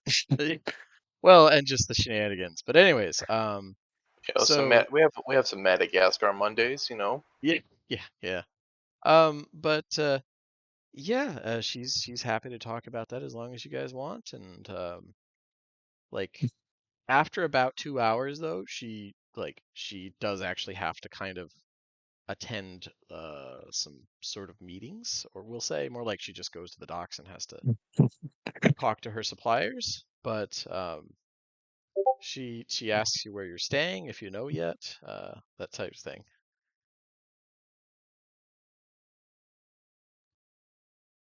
Don't have breakdown outside. But that's Looking at other exactly things. why. Yeah, that's exactly like let him go. You let her go. She knows what she's doing. Yeah. It's the kind of pain that Purser wishes he could take for her, but He's like, she's just gonna have to ride that one out on her own. there's just nothing he can do in it. It hurts. It's okay. She probably just went and stuck her head in whatever bucket of water was nearby, which isn't going to help with Spicy. No. But yeah, so like do you guys, she's asking if you have anywhere you're gonna stay, or like how long you're gonna be there, like that type of thing. We would explain that we are newcomers to the city, and obviously, we met her just as we arrived, so we do not have quarters to stay in, but we would definitely appreciate recommendations. Okay. Well, she would recommend the let's see, let me look here. What have I got? Oh, okay. She would recommend the she's gonna assume like so polite manners wise, she's gonna start off high end and then just go down. She's gonna start off recommending the the whispered flame, which is a like very high end inn sort of. I say inn, but it's like inn slash eatery slash like high end restaurant over here. And then she'd recommend a few places in the southern part of the city, or the excuse me, the northern part of the city. Um, she'd recommend the uh, three-footed man, the where is it here? Of course, I put them in different sections to match it. Hmm. Oh, and the, the happy servant, the three-footed man, and the ancient's. Why did I? Oh, that's why. Okay. Three-footed man, happy servant, ancient's hut, and the whispered flame here. If you want to try and stay in like the ritzy part of town. He personally recommends against the ancient's hut, just because I've had the misfortune of staying there before, and it's not the best quality for honored traders from all the way in Corover.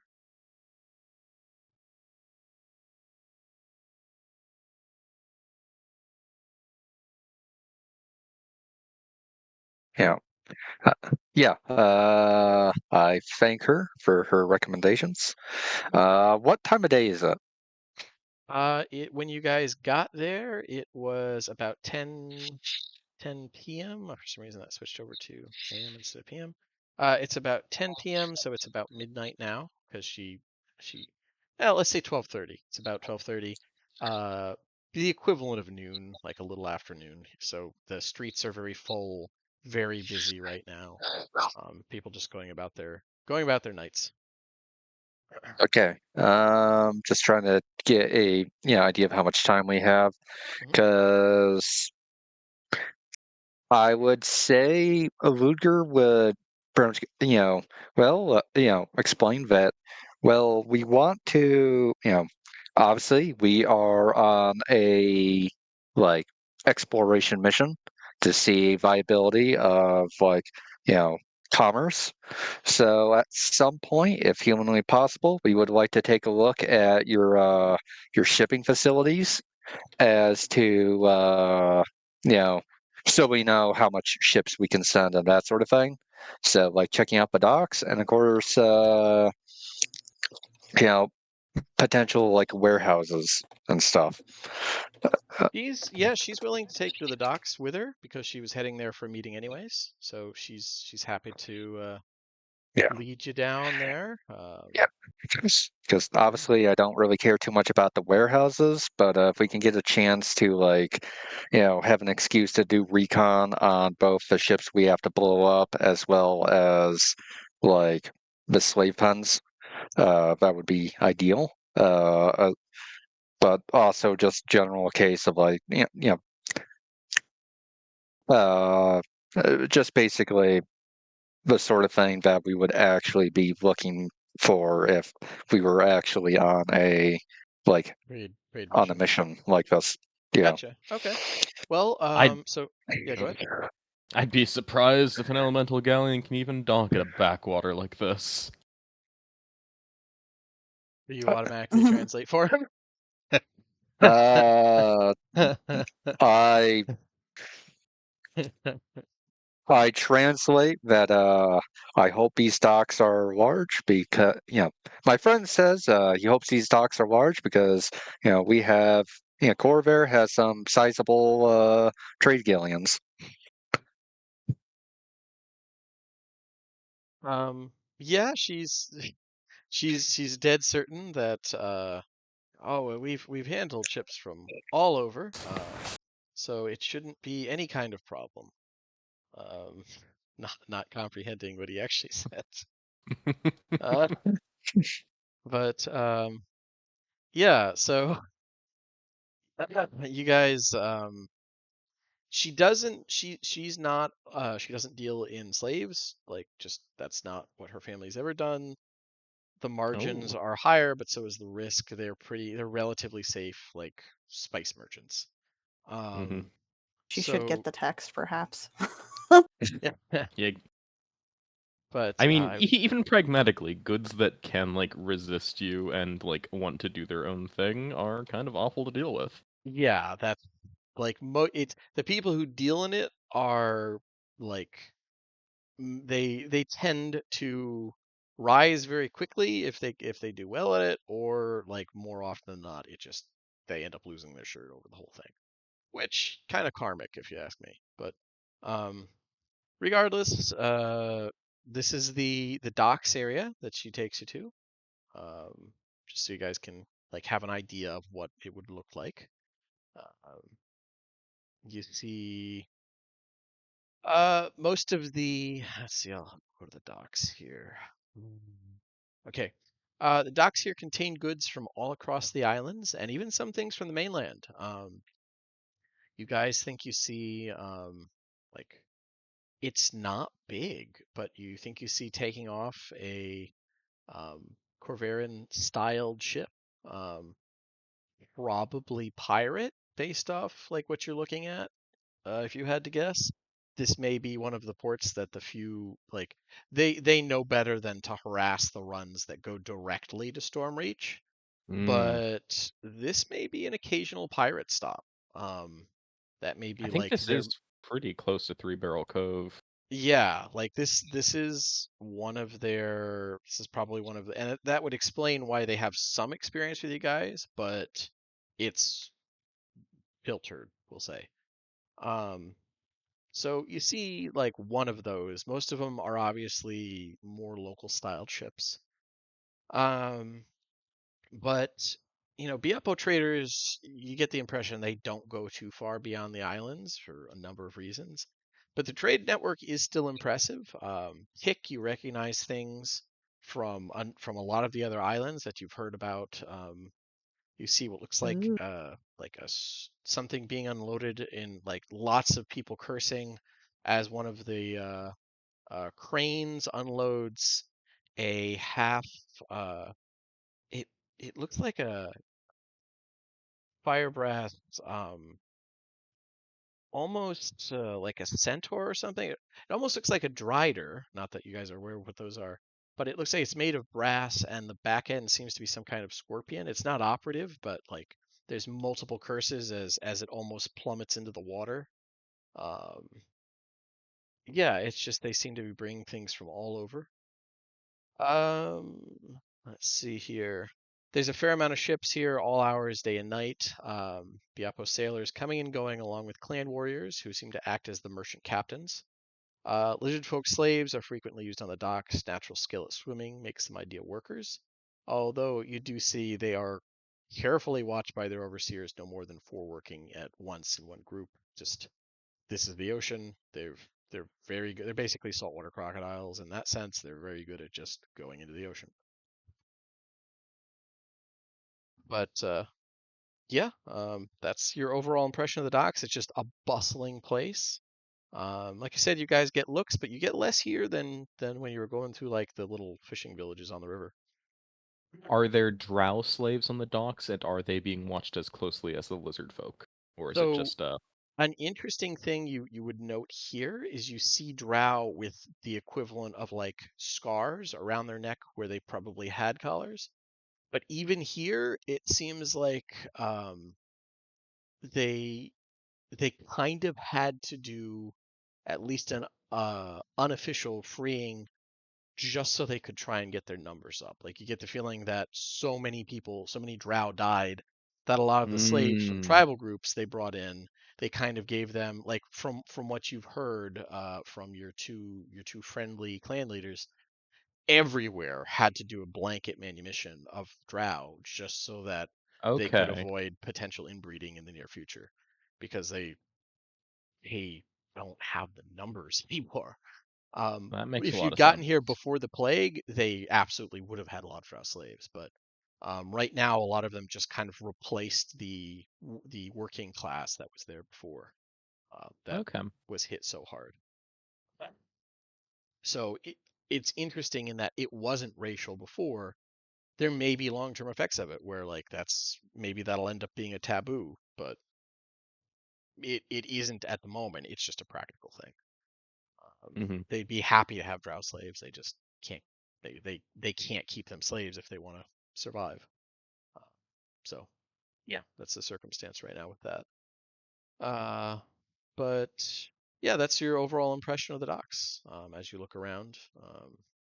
Just a busy, kind of chaotic place day and night.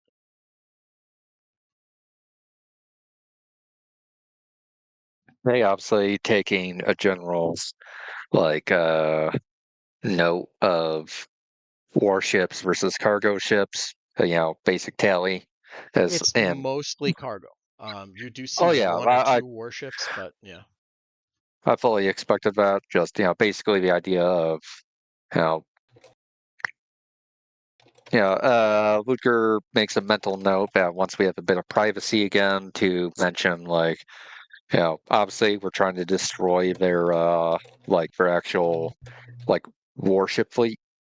And so like we probably when we do the raid, destroy all the warships and capture all the cargo ships, or basically let the escaped slaves take the cargo ships.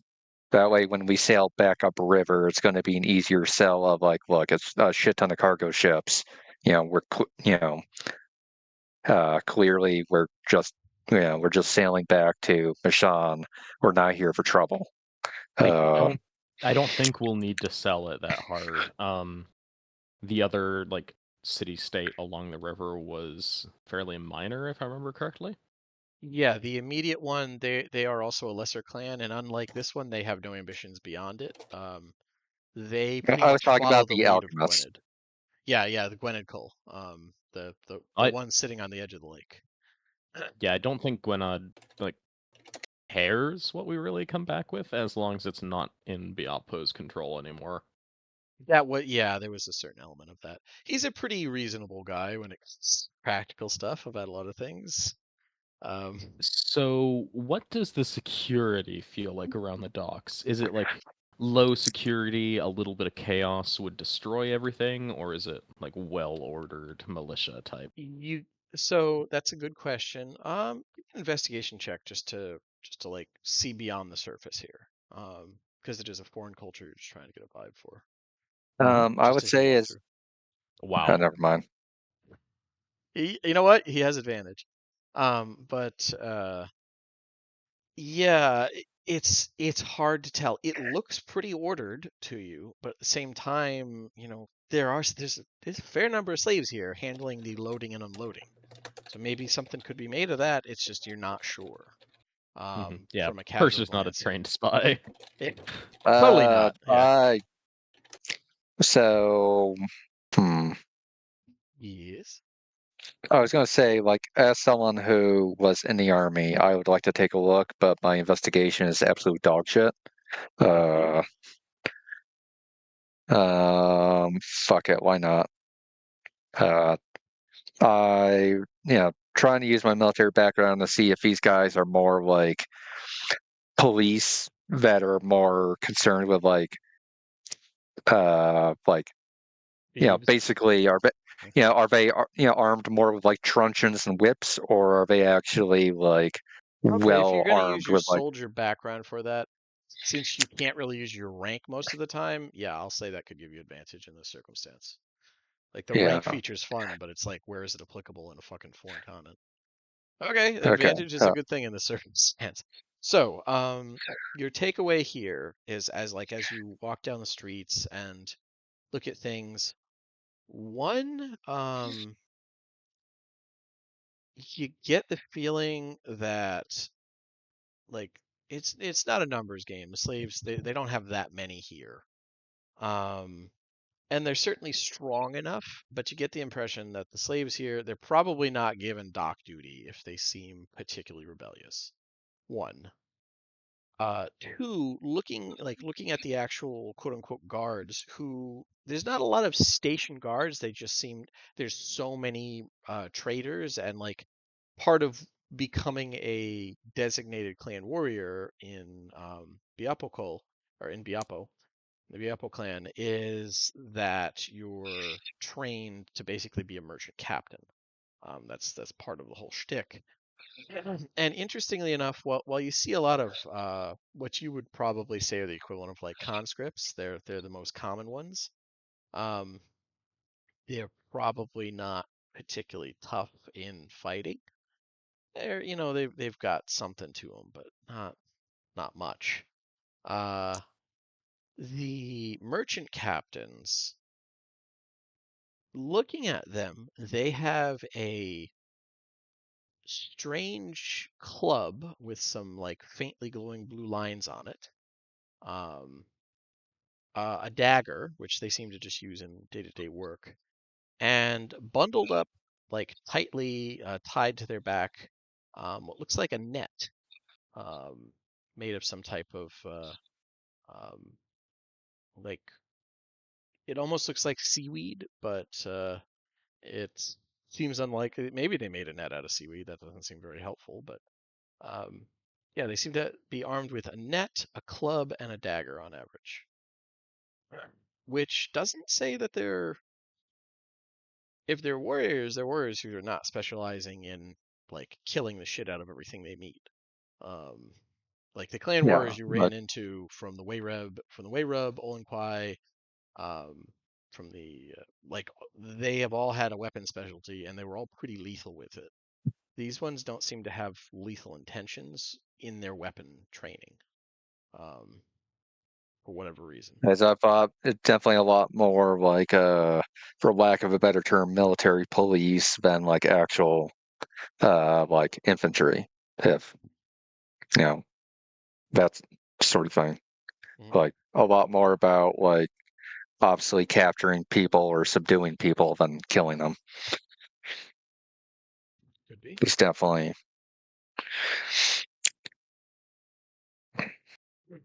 But yeah, does anybody else want to do anything while you're here? She's your guide, we'll say, is busy haggling with a shipment that came in of spices.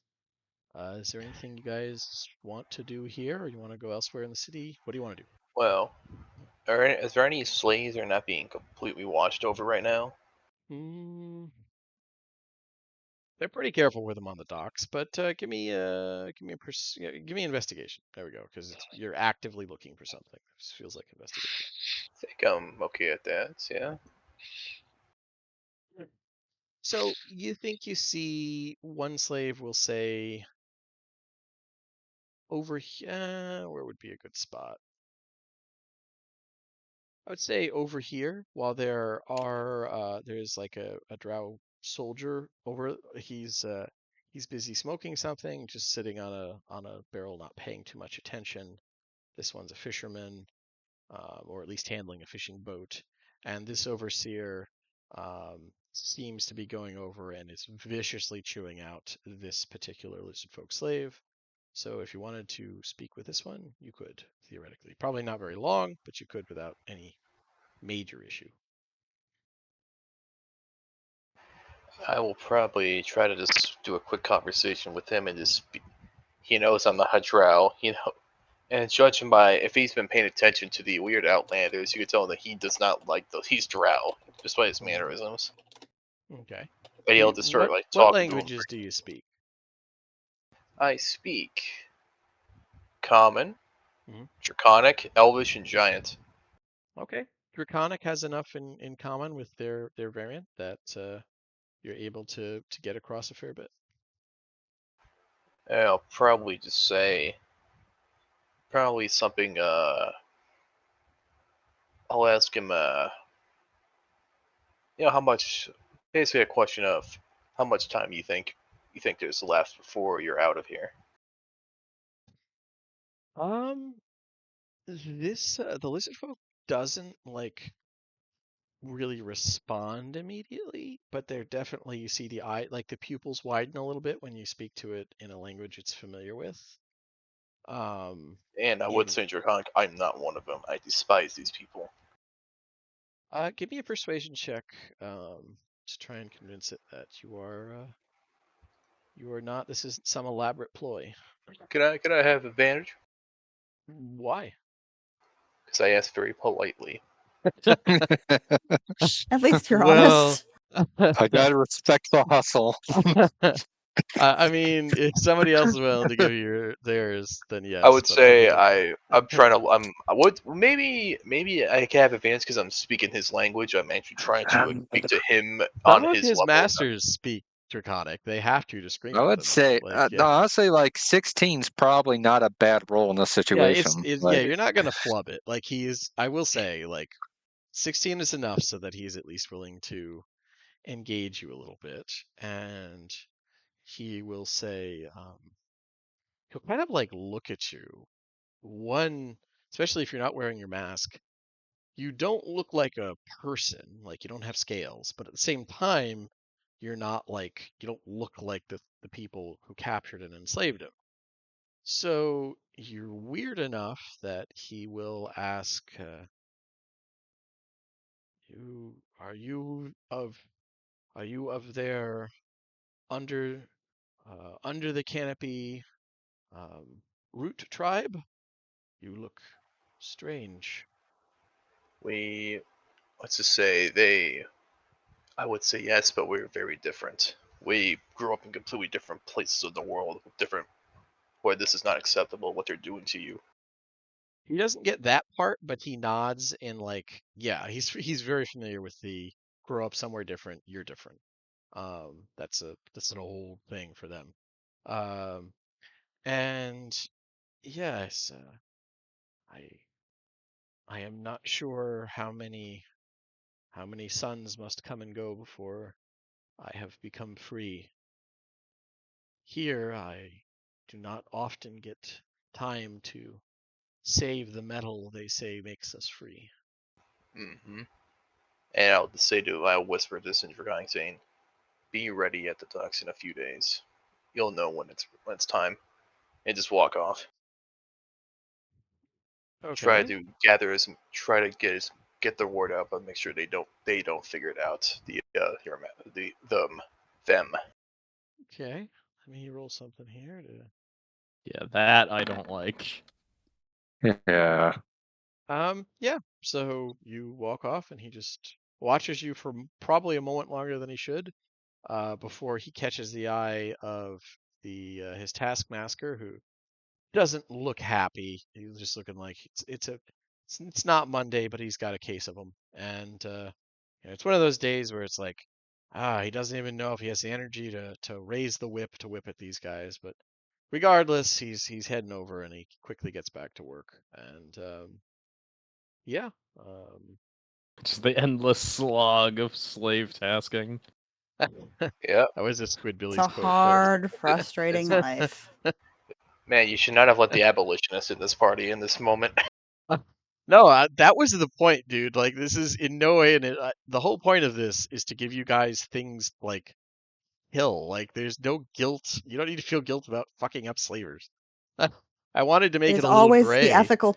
It's but- always the ethical choice to kill slavers. Yeah, like I doubt we got slave galleons in this harbor, but you know, if we I find a don't couple, have we any can ships get big on one. enough for that. But yeah, they probably I don't know some if they're that transport ships advanced. focus. It's just like what they need to sail between islands. The galleons are more trouble than they're worth. But yeah. So you guys, is there anything else anybody wants to do on the island? Or yeah, on the island, on the In the docks. city. Yeah. Oh, yeah, there's plenty of more I want to do with this island. Yeah. No, Purser's just ready to. I think. Do you think we should meet with Lord Biapo or just go all in? Because I think we do need to figure out where he's going to be when we attack. It's a fair question. And so yeah, there's a number of things. You haven't seen up close any of the artillery towers. You haven't seen there's a lot of places that you haven't really looked at according to the plan, but there's nothing saying you have to stick to it. You could have at it. But the issue is right now you have no idea where Lord Biapo is. Presumably somewhere in the manor, but who fucking knows? I would rather avoid attracting undue attention by investigating the military installations. Yeah. That's fair. Poking around the docks is one thing. Poking around like the anti-ship artillery is completely Hey guys, different. what you doing? How many of those Exactly. guns you think you got? Really? And do you think they could stop? How many ships do you think they could stop? Like theoretically. I'm Yeah, a I get you. military investor. Yeah. Yeah. Even I don't think I could pull off a well, we want to make sure our shipping's secure. So but, how good are the defenses here? Like, I You don't think could I could. probably fool the poor woman that you hoodwinked already, but I guarantee you, let's she not does push not it. know. She does not know the state of the military defenses. Yeah. Like, we Yeah. wouldn't be able to get any information out of her that we don't already know, because obviously we're not going to have her fucking take us to it. But if we didn't know, there could be the blanket well, we want to make sure pirates don't attack or something. Like, this place has enough that our ships could safely dock here, right? But we already, the most we could get is there's 4 artillery towers, or sorry, 5, and we already know that. So yeah. I think my assumption that they're just the standard elemental bound cannons is more than sufficient for us to figure it out when we get to them. At the very least, Purser is confident in being able to disable them.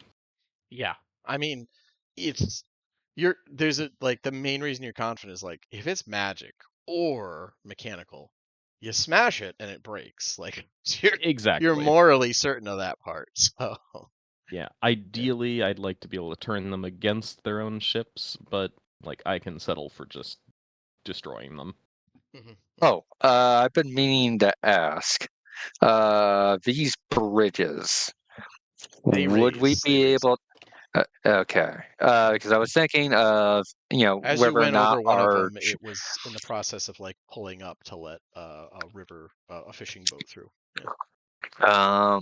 Well, I was going to say based off of when our giant ship comes sailing down, if how we could basically either destroy it or rig it so our ship can even get on by while we're doing the Other bridges? yeah, basically that sort of thing. Just because obviously if we just raise the bridge, they could just lower the bridge. Well, what I'm Whereas thinking is that basically a speedboat sized for giants might be able to just plow through. Maybe. I guess when Sam's crying, Sam's dealing with that shit, but I imagine he can tell us when he gets back. Yeah. The time comes. Yeah, it occurred to me that like the fact that we got 2.5 hours into the session without issue Okay. is probably That was something of a my miracle. freaking headphones. That was my headphones. Oh, some really? reason I was expecting that the internet finally came to haunt you after like No, like it did last night.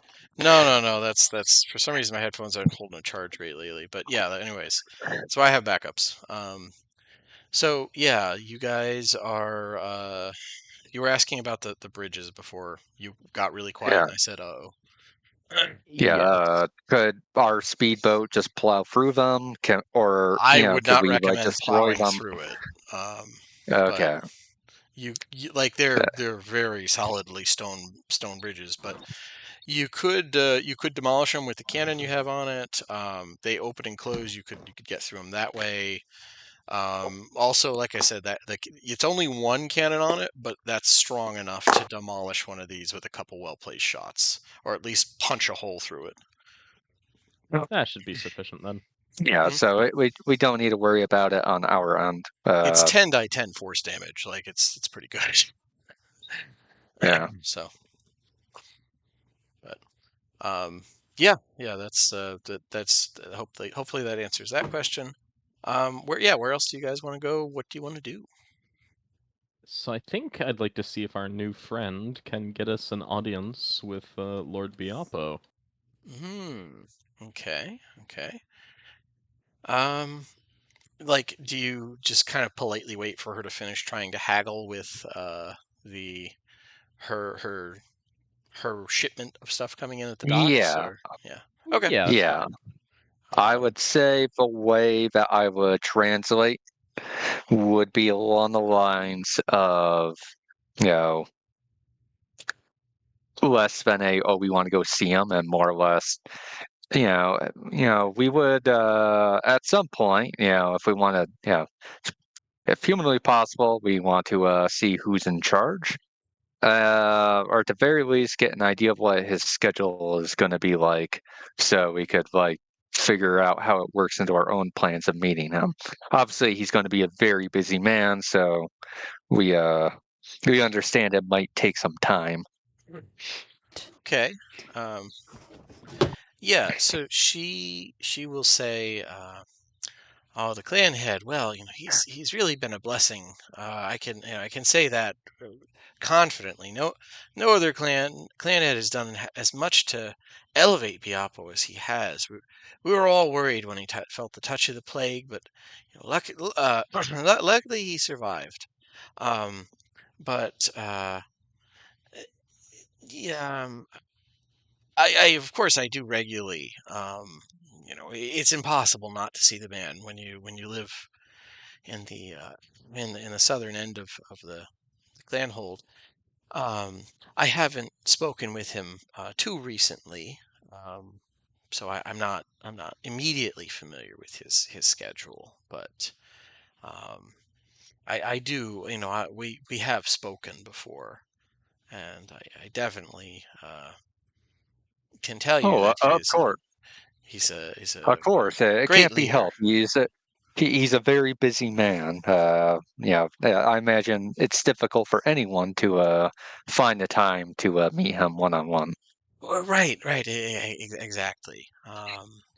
But so I know I don't have his schedule or anything on me. I don't know it immediately, but um, I could try and ask around. Uh, do you have you gotten have you seen the docks? Do you feel like ships from Corvair could comfortably dock here, size or no? It should be a tight fit, but it should work. She smiles and nods mechanically at the unfamiliar words. Ludger translates. Okay, fair enough. I'm glad no one questions Purser understanding people. She because she doesn't hear what you're saying, she has no idea if you're understanding anyone at all. Like you just chime in with alien weird words sometimes, and it's like, it's the parrot question. Like, is it answering the question or does it really want a cracker? Like, that type of thing. Yes. Go over to nod. We agree. But anyways, yeah, she's. I probably don't need to say this, but she has maybe spoken with him like twice in her life. She is not high. She's she barely escaped like getting written out of like ever being able to be in the fancy part of town again. It was only because half her family died. So she does not have regular contact with him, but yeah, if I you guys. figured as much, but it was the best way of trying to like hopefully find out. Like, oh yeah, everyone knows that like Thursday night he goes to the fucking like the pain brothel. Like, anyone who's anyone knows that, but like, She would yeah. not just come out and say that, but if you guys are willing to really lather I on the like figured, promises of trade, she could give you some estimates.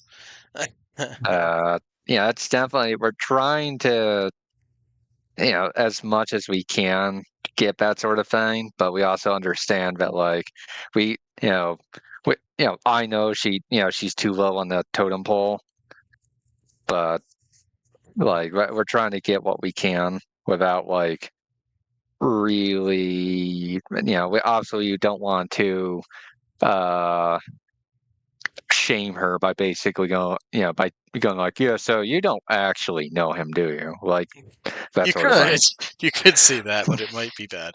Okay, so Yeah. if you guys are trying to get, she might know more, she might not. If you want to try and see if that well goes any deeper, you could give me a performance or persuasion check.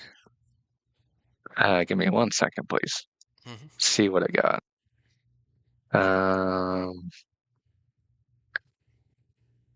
Okay, so persuasion is the best I got with a +4. Does anyone have a better performance or persuasion check? Yeah, that's a good one. Okay. That sounds like I that's your option. I guess it's just me then. Yeah. Does anyone have proficiency in persuasion so they could assist me in this matter? There you go. Okay. So, I'll have at it. But you know what? You know what? Before you roll, let me check Bemmy's. I'll throw you a bone here. I'll see if Bemmy could help. No, he doesn't have it. Okay, well, I tried. That moment where a fucking fighter is the party's face somehow. Yeah. I don't blame Hey, it worked out well. 23. Okay.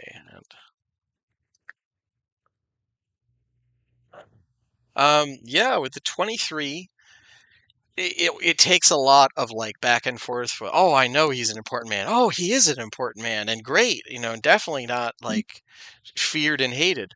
But you're a lot of doing that back and forth. Yeah. Eventually, yeah. Ludger's somewhat familiar with, like, he served as a diplomat, and after the war, in trying to secure something of existence for the guys of his former unit, he's kind of used to the fucking talking circles of diplomacy. Like, Yeah. this is not new to him. Especially about leadership. Like she's you get the feeling she's not going to say shit that might be perceived as negative anywhere in the capital about this guy, which is always a good sign. But she does reveal that he is a very pious man and well known about this, and that every the 3 holy days, what translates into as Mol, Wur, and Far, or Monday, Wednesday, Friday, which are the 3 holy days of their faith, he is seen at least part of the night in the cathedral. He visits there when he's not, most nights, almost all nights actually, he's working for the betterment of the clan from Biapo Manor. But those nights he visits the cathedral, and during the day he's a worldly man. He visits the arena and he's actually sponsored some gladiators on Mole Mondays. He everywhere we're WIR we're everywhere he goes to the parade grounds during the daylight hours and watches any particularly promising young clan warriors. And every far he's at the auction house during the daylight hours. It's a regular favorite of his to go to the auction and see if there's any interesting curios, or sometimes he even sees who brought in so and so and offers to sponsor more expeditions from that particular group. It's it's become the place to be on Friday during the days. And she very carefully does not mention where he is on the daylight hours of Sar, Zor, or Zol. So Tuesday, Thursday, or Saturday, or Sunday. That'll be our target then. Okay. Yeah. So those are the brothels. Yeah. I'll put up the schedule. One I was sec. about to say schedule and what day today is in like their calendar, not what day ours. today is under general. I always post it. And well, yeah. Okay, so today is where. So it sounds like tomorrow is going to be. Tomorrow is when we want to go. Yeah, he'll be visiting the slave pens when he's not working from home, probably to check the newest shipments coming in during his work hours at night. And tomorrow during the day, he's going to be occupied. Yeah, and obviously we're planning on doing this in broad daylight. Nighttime for them, right? Like, I don't Yep. know.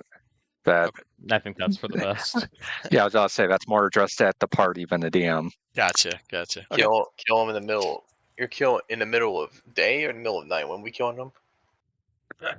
Well, remember Our day they're is largely night. nocturnal. Yeah, like their business day is like when sun sets. That's when it really gets going. So just kind of reverse it. That's when they do business is daylight hours, or excuse me, nighttime hours. All right, so when they we're have murdering off them is at high. nighttime. We're murdering them at high midnights where everyone's watching. Yeah. And during the daytime is when they do like leisure activities, like go to a brothel or go to an auction or go to the arena, shit like that. So yeah. Okay. It's a little wonky for some reason. That's hard for me to get translate in my head. That's part of why I wrote the schedule down. But yeah. So yeah, there you go. That's she apparently did have that info, or at least some of it. A lot of this is hearsay. It might not be thoroughly accurate. She doesn't have exact hours or anything, but she had that much. You get the feeling as you're able to wheedle the information out, she probably memorized some of it herself to try and hit him up for shit when she was down and out, but now she knows better than to get anywhere near him.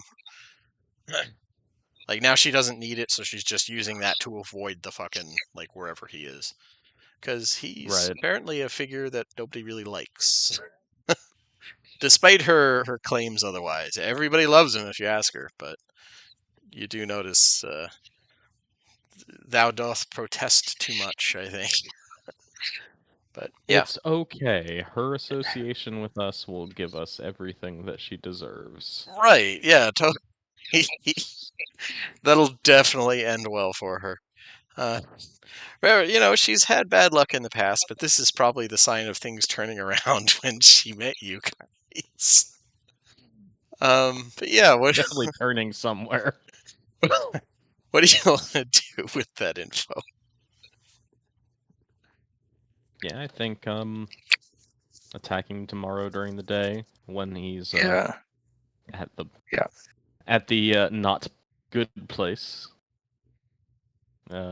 Yeah, the ecstatic arts. Sexy place. Yeah. It's not as like horrific as it could be. Just for my own sanity, there are no sex. Like it is not a sex slavery thing. Although all the people there are legitimate workers, they are freed, even if they were initially slaves. Just be like, there's limits to what I'm really willing to write into a D&D thing. I And appreciate also, that. I liked the mechanic of like, it probably occurred to him at a high end place, like, we probably don't want these people weeping, as like this is probably not going to appeal to most of our customer base. So yeah, that's for the high end places pretending to be low end. right, exactly, yeah. So that was for a number of reasons. This is a union shop there in the Ecstatic Arts. So Yeah. but yeah, that does leave you guys with it's probably about 3 a.m. or so at this point. If you want to, it could be, let's say 2:30, 3 a.m. What do you want to do with the rest of the evening here until daylight hours start? So just to clarify, Hmm? is it we're passing through a day and then the next day is the day? Well, It's tonight, yeah, tonight is Wednesday, basically. Tomorrow will be Thursday. And during the daylight hours, he'll be in the brothel tomorrow. Yeah. Okay, so it's very early in the morning of Wednesday. Yes. Yeah. Okay. Or no, Okay. of Thursday. Okay. Thursday. I'm sorry. I fucked that up. Oh, okay. Yeah. If humanly possible, and again, I'm trying to think of a way that we could diplomatically phrase this so it doesn't arouse suspicion. I would, I would like to get eyes on the ecstatic arts, or have someone in our party get eyes on the ecstatic arts, whether through like aerial recon or like having a familiar look at it or whatever, so we're not like rocking up to it to like do an assassination having never seen the fucking building before. Okay. That's a fair take. I have an idea. I don't like the idea. But as an exotic trader man, the first place Purser might visit is the fancy end of brothels. Okay, that's fair. Yeah, he'd be All right. willing to take the hit. Everything I give for you. What a hero. This is the biggest sacrifice. I will go At this point, I would about to say, Ludger as a married man doesn't, it feels dirty for him to even like go there with the intention of doing an assassination, to like even pretend to be Honey, interested. I was only in the brothel to kill someone, I promise. On the other hand, someone's got to be able to translate for Purser. No, I mean, it is the oldest profession. I'm a monk. I'm sure there is a non-linguistic way to get services and get close to Biapo. God. Yeah. We Sorry, don't want to get closer. We just want to look at the building. I just imagined the this is the oldest excuse in the book. You were there as his translator. I also really like it because it plays into Purser's whole untrained, reluctant spy thing. He's like, yeah, this is like in all the stories, this is what like the super spy people do. It's like he's pretending to be James Bond. Yeah, which hey, fake it till you make it, man. It's whatever works. Oh, okay. All right. So You don't need to be like super graphic or anything. I wasn't planning and Purser's on it, not really gonna do anything. He's just gonna Sure, kind of sure. hang out and vibe. Okay, but I will describe the ecstatic arts and stuff as you approach, because that is the name of the game. Yeah, so the Ecstatic Arts Brothel, this high-quality brothel is unique among those found within Biapokol, in that none of its workers, quote-unquote, are slaves. This isn't really out of any moral stance, but instead born from the complaints that the brothel received about its formerly enslaved staff a couple centuries ago not being enthusiastic in their job, as well as a couple attempted murders.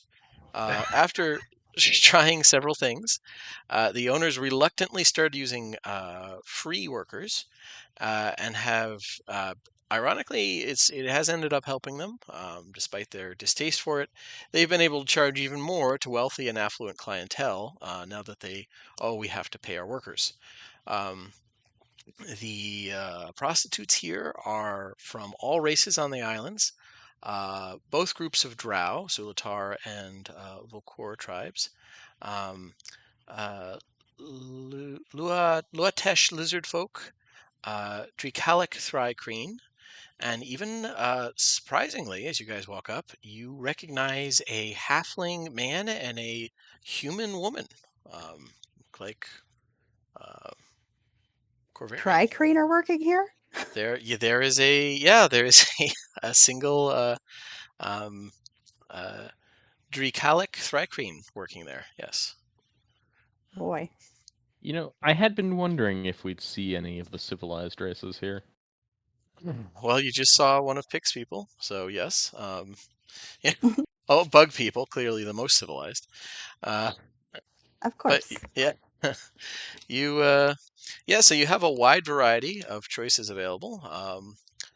Of the workers, there is a halfling man named Batu. He is sort of a specialty. He claims he only deals with people who maybe don't want to take the steering wheel in certain situations. It's a strapping young halfling man. A human woman named Jun, who has so in Elvish, it's sufficiently exotic, but when she sees like another human, she exclaims in pure Lazahar gutter snipe, uh, "Oh, there you are!" She, where did you get here? Like she's actually quite excited to chat, and immediately like it probably sounds sufficiently exotic if you don't speak common, but uh, it maybe sounds less exotic if you speak common. It's up to you, whatever you think of that accent. I mean, Lazar is definitely exotic as far as Corvarian accents go. It is, yeah. Purser's just got like the standard Thrain drawl. Yeah. There is, I mean, these are just off the top people who are available now and are going to be available all nights. There's a lizard folk woman named Isatil. There is a set of drow twins named Lur and Mim, wearing, even for drow, very androgynous out uniforms. Gender is a question mark there. There's a drow woman named Afia and a drow man named Peltena. So those are people whom you could hire, and this is a high-end brothel. They have received stranger requests than paying someone to talk with them. Although you might want to be careful about, like, how do we kill so-and-so? How do we kill the governor? Like, that might be a bit much, but yeah. But yeah, Purse is not really here for anything, sexy. But he is very interested in talking to June and the halfling whose name I think I missed. It is Batu, B-A-T-U. Mm-hmm. Batu. Mostly because he can actually like talk to them. The halfling Batu, you see, has some of the tattoos common on the Talenta Plains.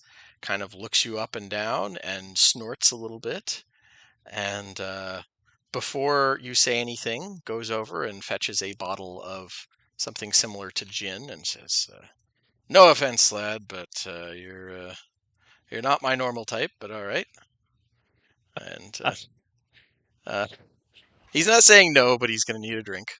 And Jun is just happy to talk in common, which she says she was on the verge of forgetting. She swears. And Baltazar is just sitting there. It's extra if you want to sit and watch in the room, man. No, I'm not paying. No. Okay. No, Balthazar is also there, but he's just behind. He's just waiting for his turn to get. I don't know. Okay. Hey, you know what? Once again, that's perfectly acceptable. So yeah, we'll put you on Yeah. the ecstatic arts map. Let's see. I'll bring in your tokens. Yeah, I'd imagine that Batu is less interested in the like political machinations of Seer and Mishann, but Yeah, Well, actually, I was a it's a political fair science bet. major. but you know, I'll talk with them about like the Mishann expedition and you know exploring and making contact with all the native civilizations here and making trade deals. And that's why we're here in Biapokul now. Okay. And just get a feel for how they feel about things. Okay. It's kind of it's a half truth, but there's a lot of truth in there. Give me a deception with advantage. Okay.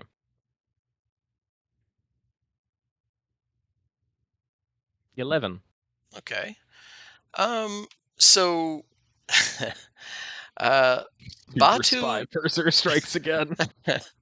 Batu you get is just nipping at the drink as you talk, and you get this distinct impression he's just relieved that he doesn't have to indulge you. But he just goes, well, it's I'm impressed somebody's willing to give it a try on the island. Is my impression. These folks kind of hack up anybody who gets in on their turf, but I don't know how big the place is. Um, it'd be Growing nice every to. month. I might have to take a think about that. We're free and I'm good to go. It's just haven't really had anywhere to go. Might be interesting. Although I'll miss some of my clientele. They're an all right lot, most of them. And Jun, for her part, is just like big eyes and is really. You probably didn't fool him. You probably did fool her, because she just sounds super excited about like, oh, there's a fancy man here from some like main part of the land back on Kurover, and you guys are setting up some type of place, and you're doing all kinds of trading, and it means she doesn't have to work here anymore. She says, I couldn't really go back to, um, uh, it's not Stormport, it's Stormreach. Stormreach. Okay, oh yeah, I couldn't go back to Stormreach. Uh, some issues there, anyways. But no, that'd be great. I'd love that. I'd love to come and like. I mean, these. I got to be honest. These drow. It always. They're kind of well. And let's see. She would try not. She doesn't like. She wouldn't want to say this in case like she offends you by it, but they're not the roughest bunch, They're not they don't feel very strong here. Honestly, the manliest fella I've seen here is Batu, and Batu preens a little bit,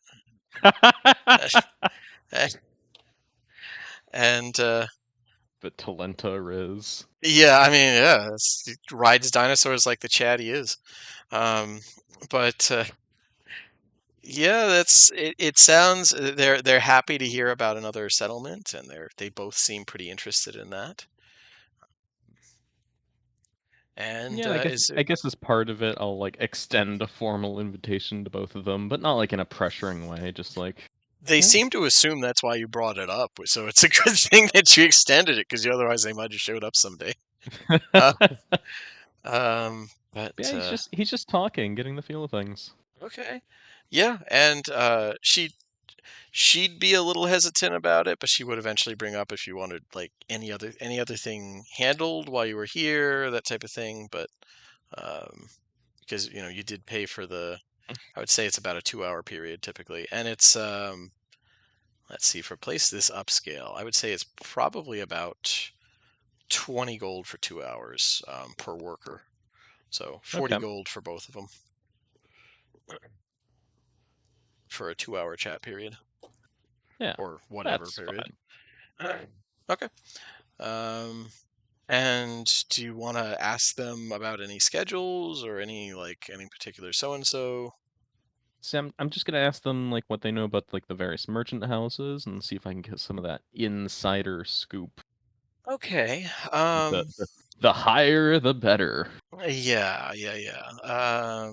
Because this is the place to ask about the fancy people. It is. Yeah. At that, Batu just kind of snorts and just said, "Well, I've met most of the family heads here one way or another. Kyber knows. Only one who I really don't have much to do with is I guess he's like the big. I guess he's like the head chief or something. Um, got no interest in what I'm selling. But Jun, you've she's worked with him a couple times, eh? And Jun, reaches over and gets the half-empty bottle from him and takes a little sip herself and says, "I mean, yeah, he's not very fun. Um, Yeah, it's a rough. He's in here a lot. Luckily, he didn't really. I think he kind of lost interest pretty quick. Because once again, no offense to him, but it's not that impressive. But yeah, he's not a good one to deal with. I heard from our local guide that he suffered greatly from this plague that came here a few years back. Oh yeah, came through. It's why he's carrying the cane around now. Damn shame it didn't handle that problem, but yeah, he's he still seems to move fine, and I've seen him use I've seen him make use of that wand of his to do shenanigans before, so I guess he's fine. Is he a wizard of some kind? She just kind of shrugs. He does magic. I don't know if it's for all the wand or him. Hmm. He's got this big red cloak he wears. He's got all them rings. He's got it's this big thick wand. And What kind of trade does he deal in after his infirmity?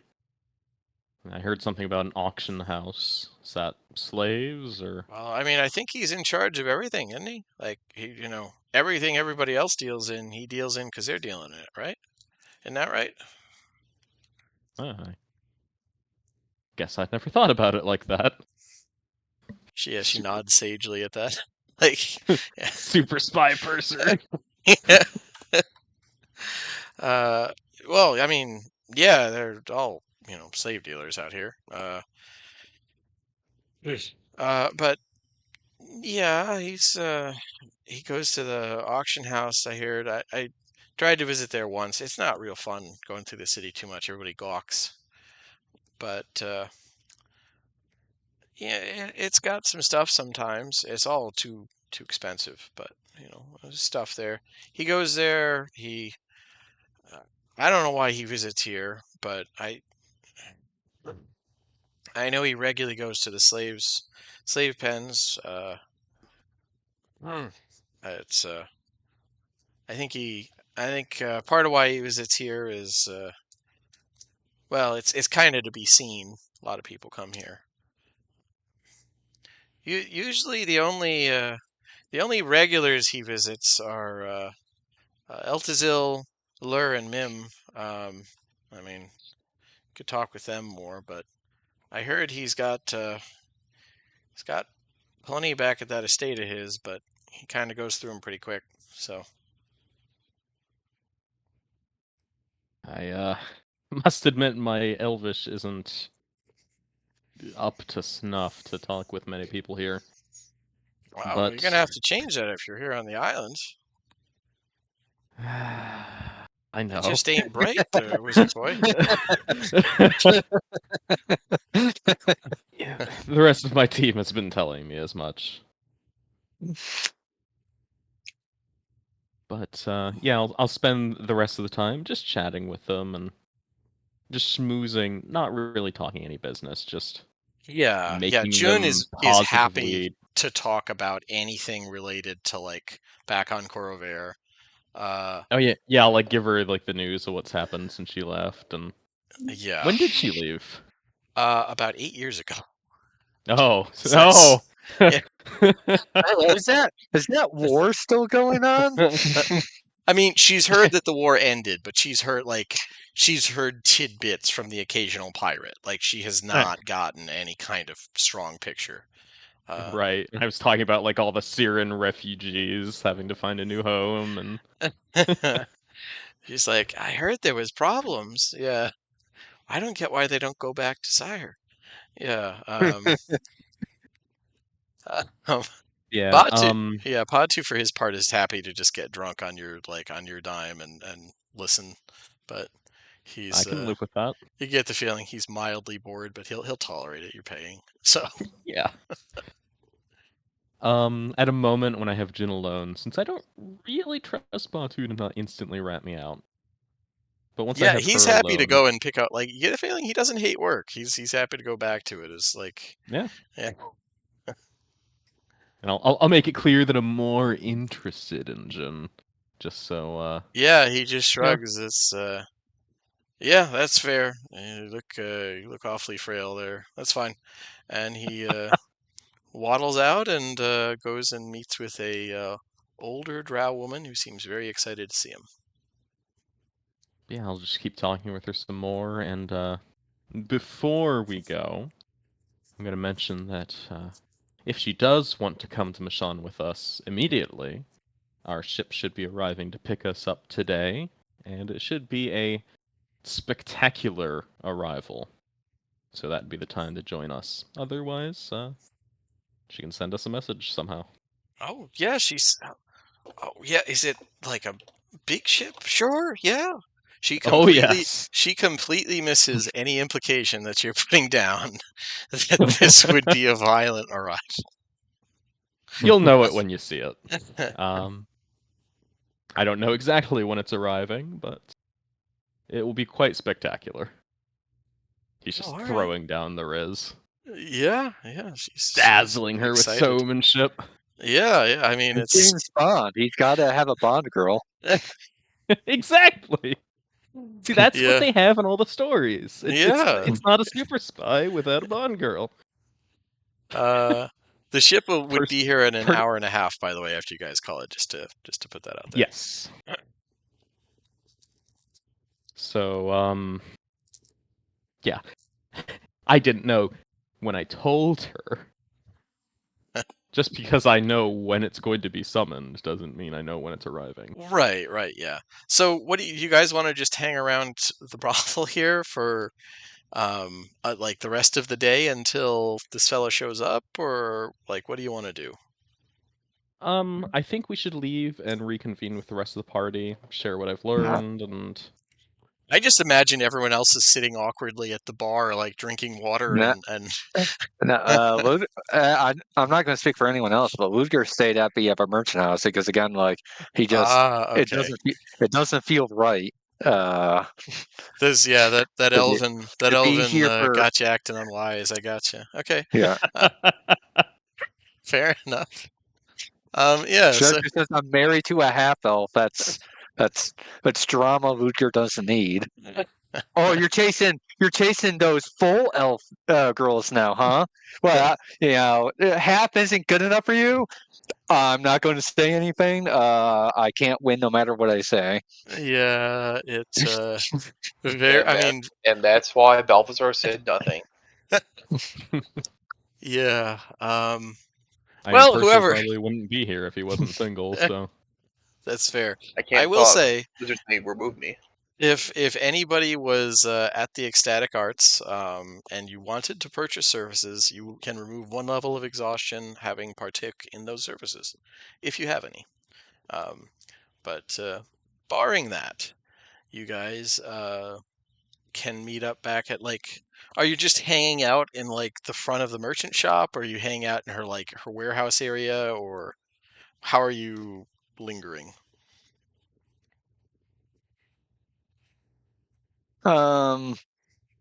Just so I have an idea of how you split Basically, the party. I would say we'd be staying at her residence as much as we can, with the explanation of like we'll be out of your hair once like they get back, and then we'll find a place to Once our stay. trade ship Uh, arrives, you guys are fucking her so badly. All right, so Once the raids happen, everything will be fine. okay, so it just occurred to me like how fucked she is when you're gone. All right, To be fair, how it is, it isn't like has she hasn't, Great. to our knowledge, gone out and told everyone, "Hey, look at these people I brought in.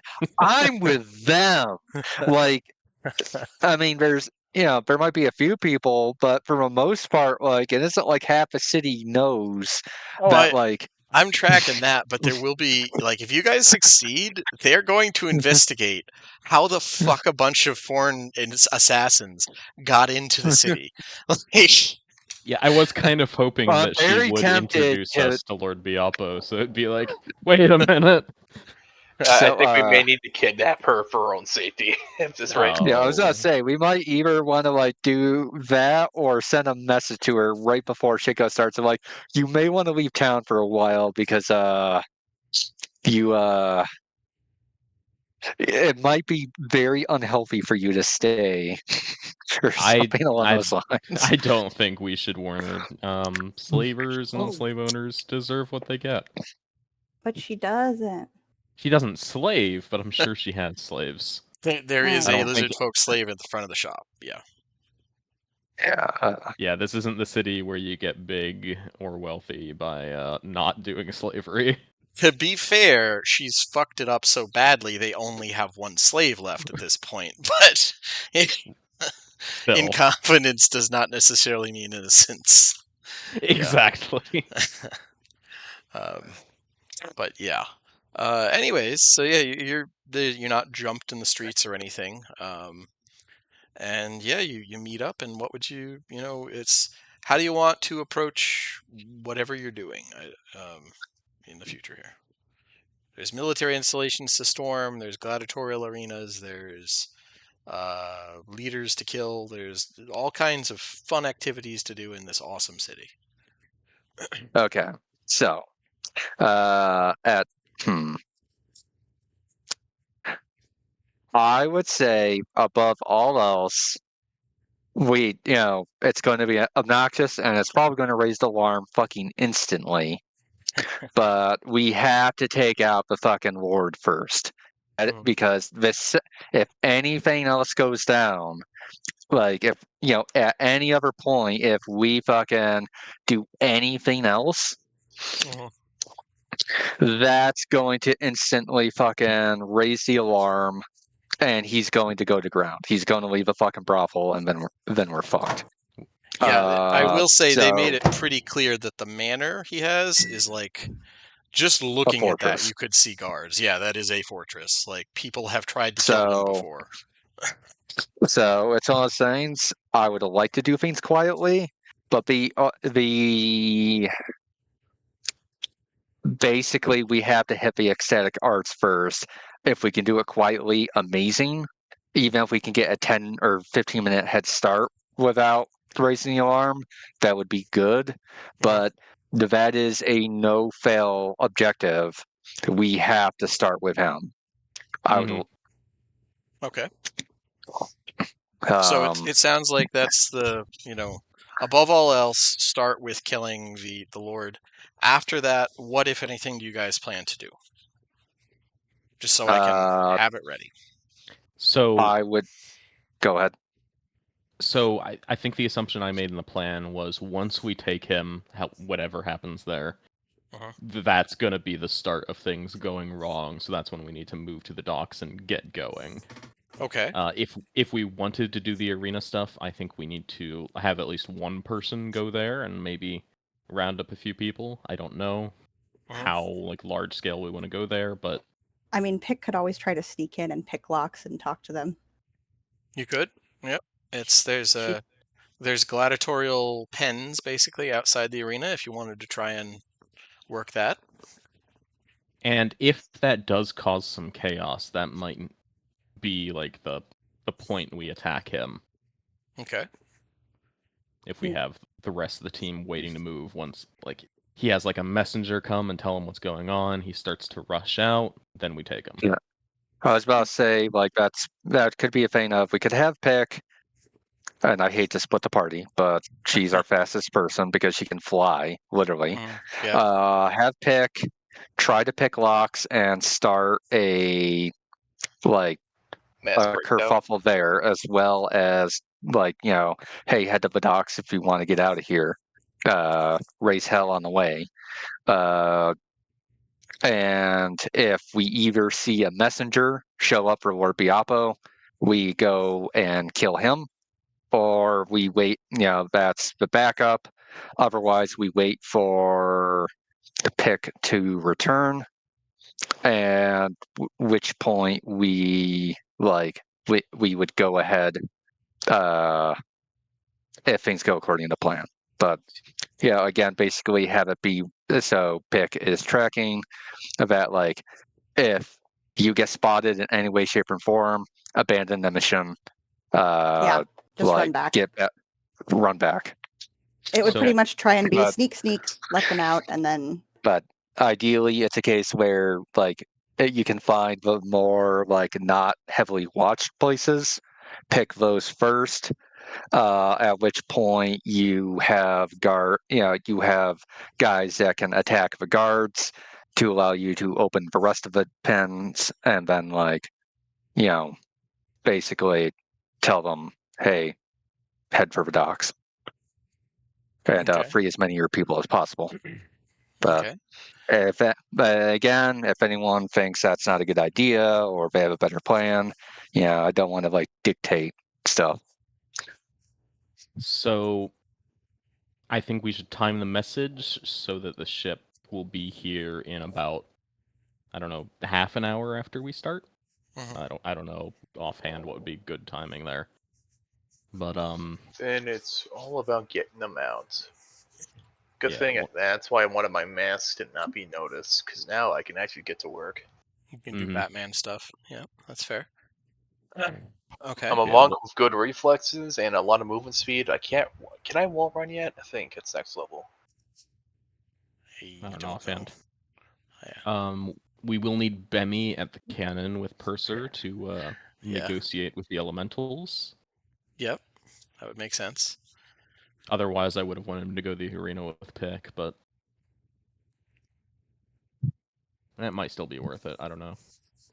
Depending on how As I say, timing we would should work out. probably have as much of a party of the ecstatic arts, so we can whatever security he does have, because he will have security.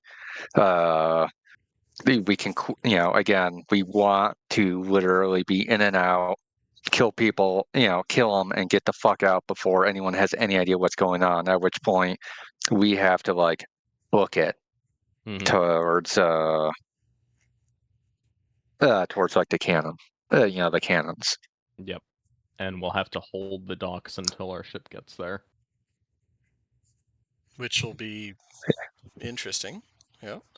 That's definitely the diciest part of the plan. And well, it gives us more time for more slaves to get to the docks and get ready, because I kind of let the word out. Oh, we'll see.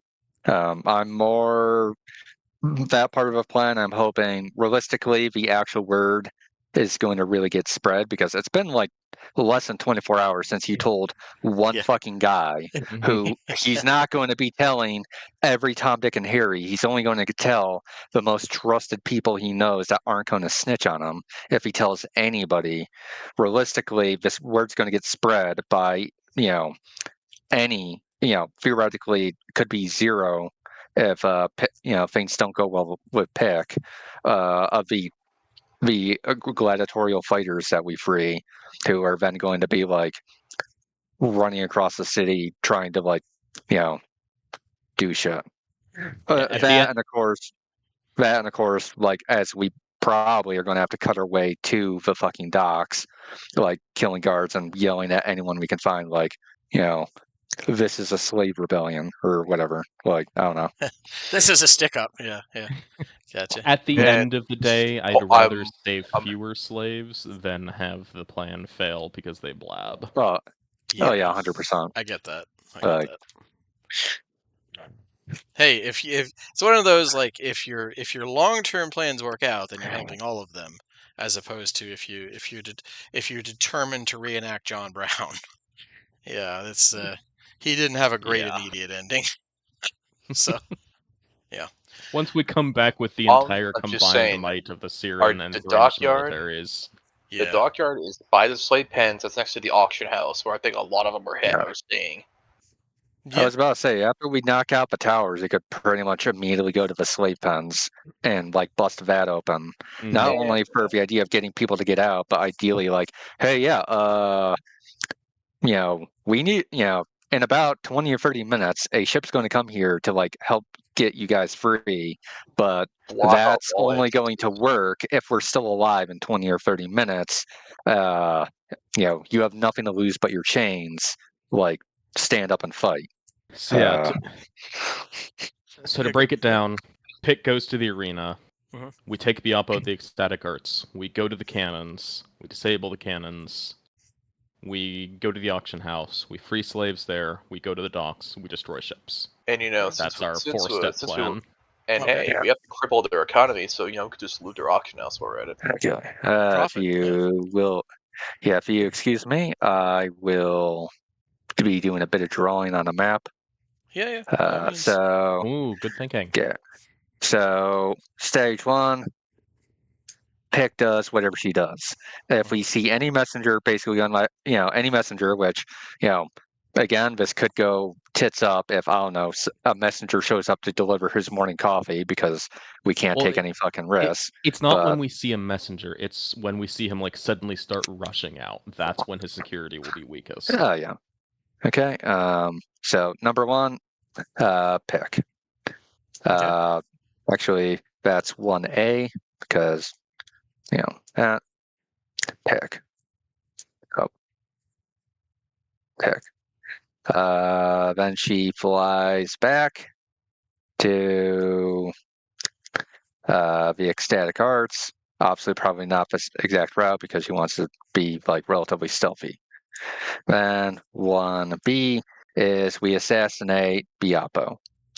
At which point, I'm changing colors for like ease of like so there's not confusion.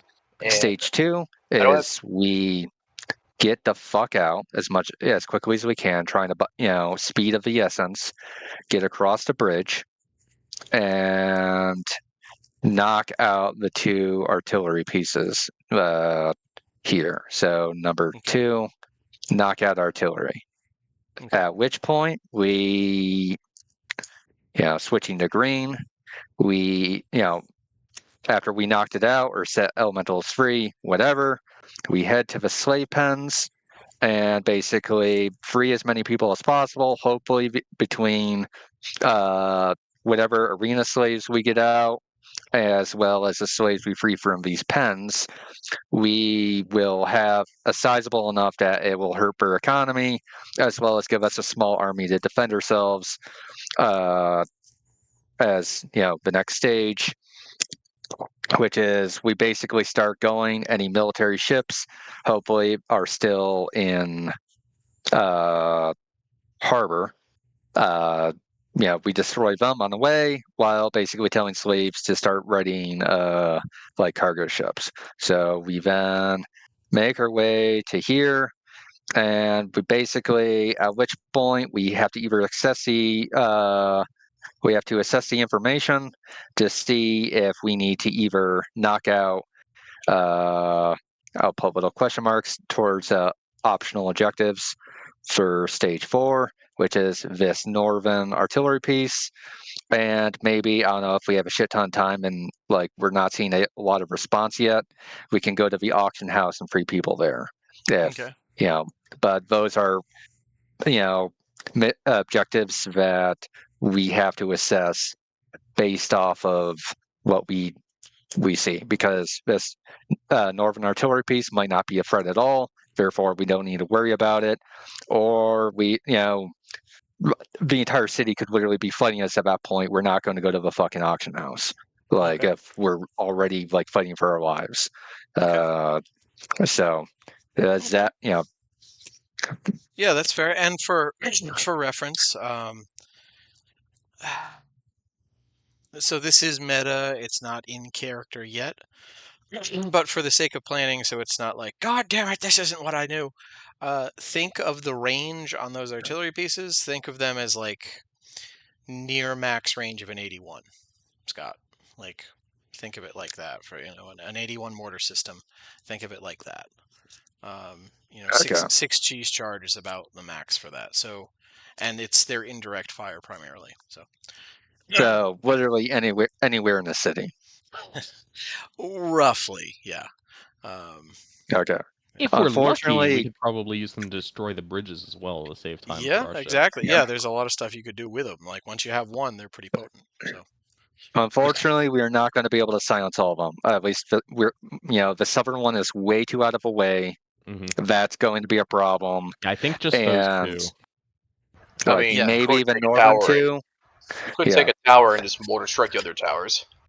Hopefully, it's a case that they're far enough away that it'll be ineffective in direct fire. Like that's yeah, obviously we might need to deal with these northern two because they might have line of sight of ships, but that's again we'll have to assess when we get there, because again it could literally be a case where they're paralyzed with shock by everything that's going on, that we may not need to deal with it, or we may need to deal with it. It's going to be number 4. There's too much shit that's happening before then. Like I know that's potential sticking points or bonus shit we can do, but we can't say we will do X or Y until we are at that moment. Yeah, we have to Like reassess at the time. gotcha. Okay. so. So yeah, and other Sam, I heard you saying something early on, but understandably, we're kind of going through Yep. finalized planning. What were you saying? I was gonna say we could use one of those towers to mortar strike the other towers. Yep, you could do that. That is an option. Oh shit. You all right? So Oh I'd no, yeah, say I'm like fine. I was gonna My say cat like knocked one something thing. over right out of the corner of my eye, and I was like, "What the fuck?" Yeah, Yeah. There's I that, was, and I was gonna say like, weren't you supposed to leave like Ooh, yeah, shit. for I your just thing? realized. Yeah. If you I have just arc logged stuff. in, and I've been doing both because I'm Oh, like, okay. I can do both because it's a combat event. It's like end of season. All the magics are defending their places, so I don't actually have to role play. I can pay attention to what you guys are doing and left click. Okay, cool. All right, fair enough. Yep. Thank I'm you a for. heal bot. I would have already forgotten that, Scott. So thank you for that. So yeah, it sounds like you guys have a pretty coherent plan here, and you're not gonna linger around and try and collect every scrap of info. How much more does it help after a certain point? Okay. hmm So with that, you guys right now have gathered together at that woman's shop, the spice shop, soon to be known as like the what's the name of that inn that Lincoln's assassins stayed at? I don't know. I remember the fucking Oh name. You guys have lingered there, continuing to destroy her name, and so everyone but Pick is going to head for the ecstatic arts, and Pick is going to make her way across the city to the Burning Champion Arena. Am I correct in that? Yep. Yep. Sounds about right. Okay.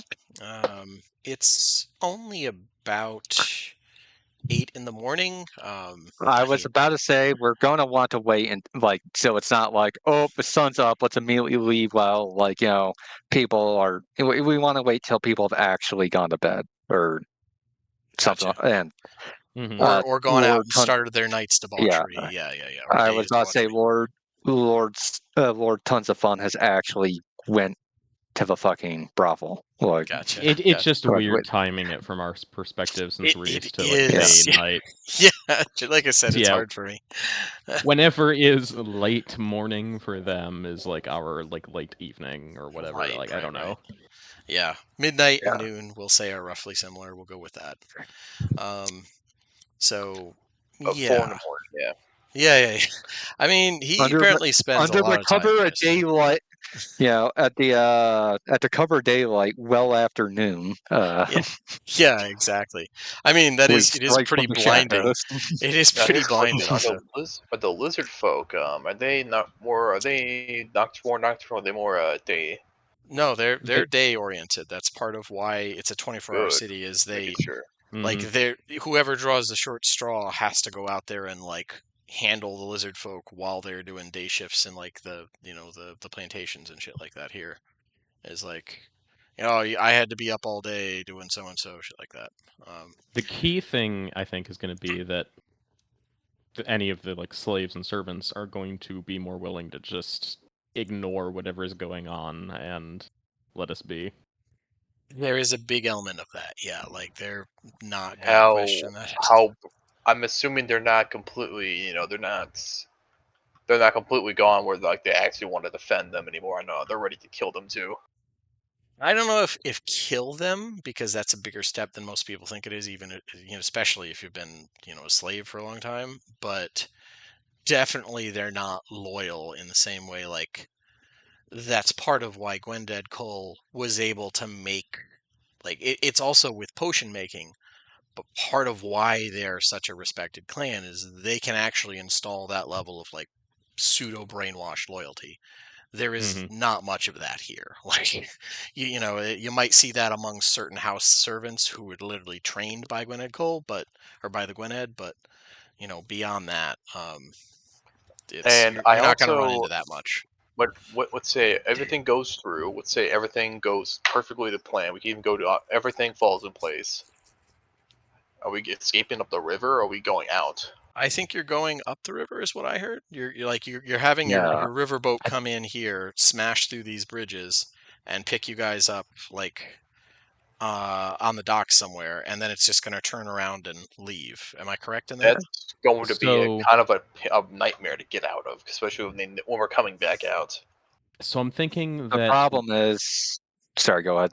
so we'll basically have the freedom to do whatever we want. There is only one other Riptider. Nothing else can match us in the water. The Yeah, I only mean danger is when we're loading people onto it. they could theoretically basically block you. But then we just go around the island. Yeah, yes, yeah. As far as like traveling on this is way more seaworthy than most of the ships. Like you can outpace the ships, you can outgun them for the most part. You're We could probably go okay. back to like Corvair and go back through the portal. We have a lot of options here. Yeah. I was It about would to say, take some my time, main but yeah. thing is, in order to sail back via ocean, A, it would take way longer. B, it would probably involve us sailing past the fucking Viking drow with their navy. Like, it's probably like we'd have to deal with all of that nonsense. It might be legitimately better for us to literally just go back upriver. Yeah, Yeah, backup like river is definitely ideal, but we have yeah. options if something You goes do wrong. have those options. Yeah. You could do a take the alternate route to avoid the Vikings and whatnot. Go this way. It would take a while, yeah, but but it's an option. But yeah, so it sounds like you got a plan.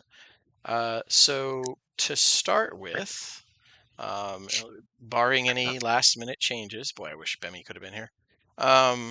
Let's have pick. Are you just going to like casually, fly casual type over to the arena, or are you trying to sneak in the bright daylight, or are you just like playing Well, up, since I'm just a moth person type thing? How are you approaching playing that? a combination of as stealthy as possible, because this is their effective nighttime, like most people, you said, are more Most sleepy drow during this are time for asleep. them. Yeah, Yeah, exactly. and so if noticed, just playing up the I am a random moth person. Okay, fair Um, enough. So just because you're on your lonesome, there won't be terrible consequences one way or another, but if you want, you could give me a performance check to play that up, or you could give me a stealth to just stay out of the way, or like I'll something try just stealth for the trap. first. Yeah, I kind of figured. um, One moment. I've got to get to a just to place I'm not sneak going there. to die. Yeah, don't do that. We're just going to hide over here in a corner for the minute. I'd roll for you, but I Sneaky historically do sneak. bad when I roll for players. Okay, That's 18, fair. not bad. Yeah, it wasn't a high check. You're able to stay out of the sight of any drow who drew the short straw and have to stay up all day. You're able to flutter there, going I was about occasionally to say, like going over a building, things like that. It's mostly I was lizard about folk. to say, Yeah. I imagine it's relatively easy considering like the town, this along with all the other towns are like depopulated. Pretty Uh, badly. there's a lot of empty houses. Yeah. It's not terribly difficult in that sense. You may get spotted once or twice by like a lizard folk who's like working in one of the fields or something, but he or she is not going to say or care about that at all. It's just one thing to note in their tell them day. to be quiet, and I think they will. Unless we're doing something particularly egregious, none of the slaves will report us. Exactly. Yeah, none of them have any good reason to say like good or bad, nothing they like if they bring stuff up, no good will come of it one way or another. Unless we're like blowing up buildings or something. Right, in which case they're still probably just going to try and get the fuck out of the way. So, yeah. But yeah, so you're able to make it to the arena. The Burning Champion Arena is regularly houses gladiatorial matches between monsters, slaves, and even the occasional free clan warrior looking to prove themselves. Going up here, you see in the pens they're kind of milling about, usually training pretty religiously. You count out just a quick estimate. There's about 12 slave gladiators, all lizard folk. Although you do see like little busts of various gladiators.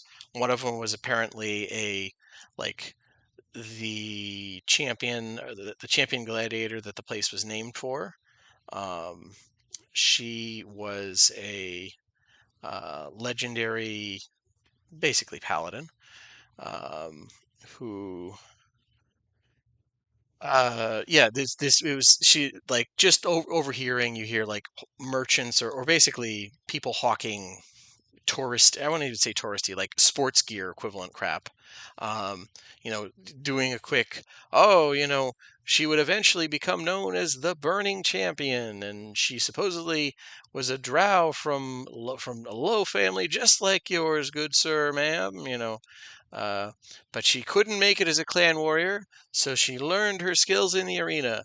But after a disaster, she had a vision of the promised paradise and gained holy powers. Um, Later on, she was one of the key figures in defending Alamkos from the barbarian uprising in the south, and blah blah blah.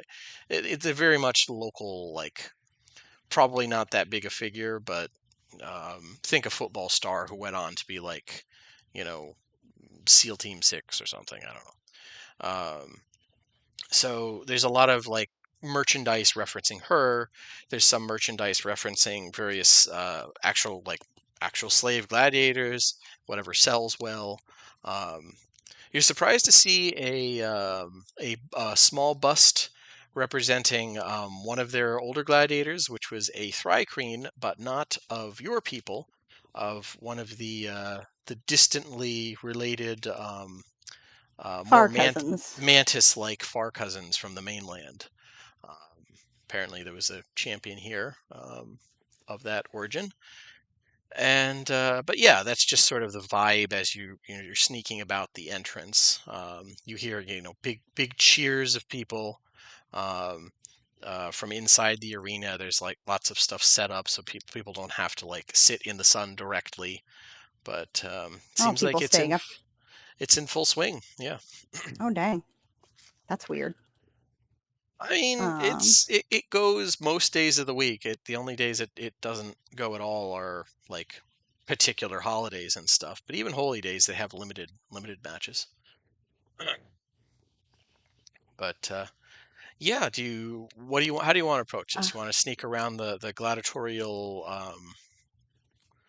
cages, kind of? They're mixed between, like, it's like a sunken barracks, kind of, where they can't get out. There's a guard at the front of each one of those entrances. There's only one way in or out. How do you want to approach that, if at all? There's just one guard where the No, there's usually two guards. They seem to rotate, but there's one door in and out of these little sunken things. barracks type things. Yeah, bars on the windows type thing. They're pretty Hmm. fanatical about slaves who they've armed and trained to fight. They're pretty lazy about that. Yeah.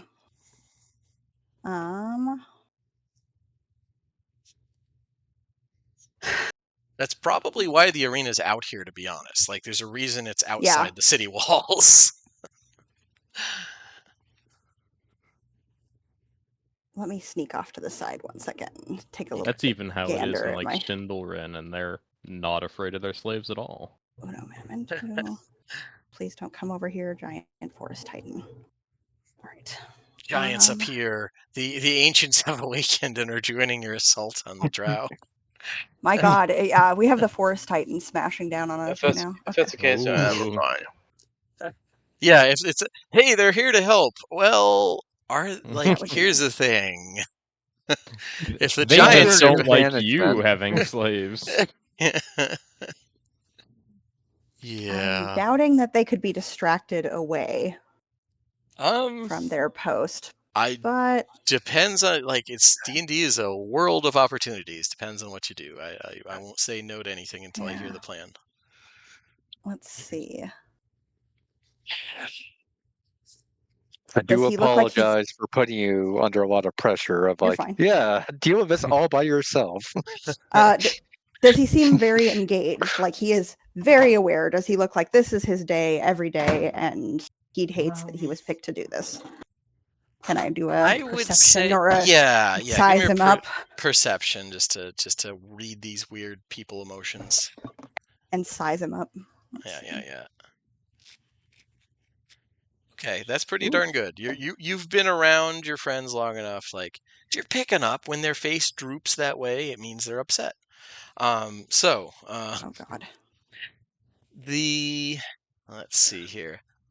I would say your general impression from this guy is you don't notice it at first, but with that perception, you are able to pick up on it. You notice that the man he has a small, like, little scroll that he's taped to, like, the outside of his one bracer, and he's just regularly, like, kind of zoning out and looking at it, reading it, and then he'll like quietly unfurl part of it, probably moving on to the next section, and keep reading. He's not paying super hard attention. This is probably his day to day. He's not like you don't think you could, like, get the jump on him super easy, but he doesn't. He's not fond of being here. The equivalent of night shift, watching, like, the crazed gladiators. He doesn't like dealing with that. So he's just either reading a book or reading something to kill the time while he's standing. It's not quite at attention because they're clan warriors, not soldiers, but he is standing with plenty alert, other than when he's reading his little, sort of hidden manuscript or whatever it is. All right. I don't know if that answers the question, but it does. Okay. Let's see. He doesn't seem terribly into the job. There you go. Okay. Well, I guess I'm going to probably circle just out of his sight and make a bunch of weird noise. Okay. And I will the say plan will be make a bunch of. You've Oh, go ahead. seen cages with like terrifying monsters being like led into the arena. So they don't just have gladiators fighting each other. They pit them against things captured. So he would have good reason to freak the fuck out if he hears the sounds of something. I will like there's displacer He would probably beasts, raise alarm. or at least flee. But yeah, probably eventually raise alarm because shit, one of those man-eating monstrosities we brought in from the jungle is running loose like that, you know. He'll notice that. That'll definitely get his attention. Raising alarm is probably not the best, but I might have to roll those dice and making those weird noises and then perhaps do the telepathic communication of, oh my god, it's out! Run! Run, run, run! Okay. Something like that. Okay. Yeah, sure. Because we're aiming for chaos anyway. Yep. And so, sorry, they are getting near the end of killing this beast. It's at like quarter of its health. Good. So would that be, I don't know, weird noises check performance? Performance, yeah. Because then I will want to stealth away. I don't want him to. I want to fly up and. Okay, fuck yeah. off. So he goes to look and. Yeah, performance followed by stealth. Yeah, I'm fine with that. Okay. Let me tab really fast. Uno momento.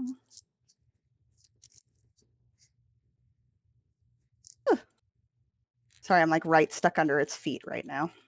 Hope that's not not the worst foreshadowing. Titan to be underfoot. I am while I'm healing, and like if I stay up close, my aura hits everybody. So. Very good. Boop boo. Yeah. Also, as far as the D&D stuff goes, like, if it comes down to it, just leave.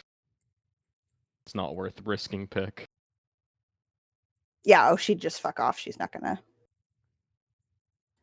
stay. Okay, so performance, and then not bad girl, and combined with the mental, oh my god, something's out, run! I saw it go around the corner. Or Okay, so I mean, just the monster noises. Is there a particular monster you have in mind, or is it just monster noises? I'm fine with either. I feel like she's out in the jungle enough. Whatever the scariest one she could think of is that it would get out. Okay. There's that Okay. displacer beast Tarrasque. that grabbed Purser. Yeah. If it makes you feel better, that displacer beast hasn't forgotten you guys. It's the ring monster. Be sure to cut it off. Or that ring monster was called. I don't Stupid remember. tick. Oh yeah. The tick. The tick. Okay, yeah.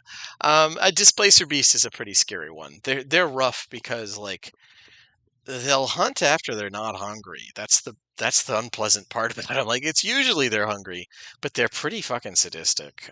So that's a scary animal to reference in the jungle.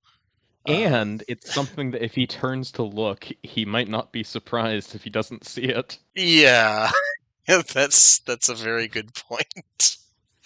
That's kind of a worst case scenario where you hear it, you know it's nearby, but you can't pinpoint it. Yeah, Displacer Beast I think fits pretty well. So yeah, you do a pretty convincing Displacer Beast yowl. And yeah, he like jumps, immediately gets out his like cursing under his breath in Elvish, pulling out his stun weapon, cursing that, and like he's not gonna bolt, but he is going to real quick check the lock to make sure that like, okay, this is still locked. I'm not gonna be utterly fucked here, but I need to, he is starting to retreat, and let's see, it's during the day. No, he's a clan warrior. He can't lose face that bad. He can't just fucking call out for help. He is going to retreat, but in case he's wrong and it was just like he misheard it, he can't yell for help yet. So he's going to retreat, just like keeping his face towards where he heard the fucking terrifying thing, and he's going to retreat back towards the stadium itself until he can like meet up with so and so and say, "Hey, come with me. I need someone to watch my back in case I get attacked from behind." So yeah, you probably bought yourself a couple minutes. I just realized my mic was up. Sweet. She's going to rapidly get in there and try to unlock doors Okay, so as quickly as possible. Let me get out thieves' of. tools check, and you'll maybe Yeah. can get those locks open. These are not giant-sized locks, so you don't have to shove your whole body in there and worry about getting crushed again. I did really like those locks. Yeah, I like that idea. It was like, Those yeah, were cool. that was a really cool. I liked that part from the book. There's some parts of the book that are forgettable, but that was a good one. It's sleight of hand, right? Or do I click just No, these tools? Thieves' tools. Thieves' Thieves' There we go. tools. Yep. And Look at sweet. that. Look at that. Pretty good. Pretty good.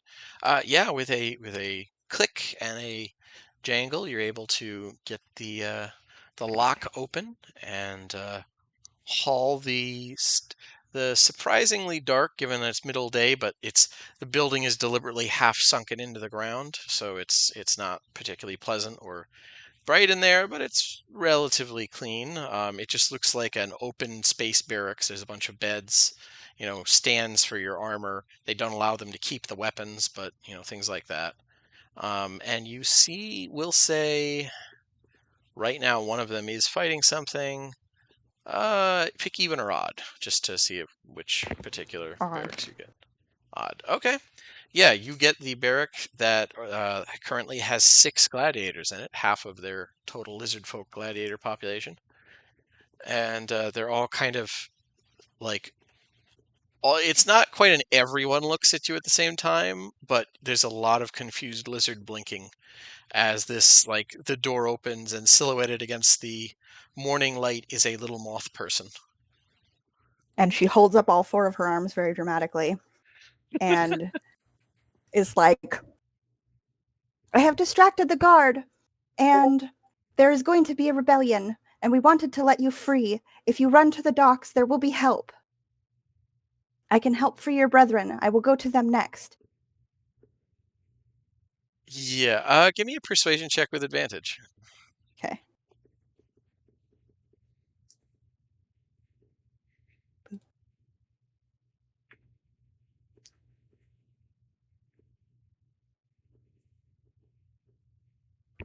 Not amazing. Not bad.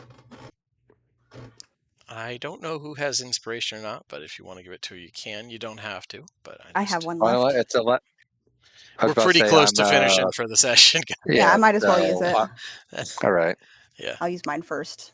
Okay. Okay, 17. That's a lot better. Better. They weren't going to be like, oh no, but they were a lot more reluctant. You see, for a moment, they seem like skeptical, largely because like one of them lets out like kind of not a snort, but I guess it's like a burst of air at these like 4 little arms raised in the air, because these average between 6 and 7 feet tall. These are fucking big boys.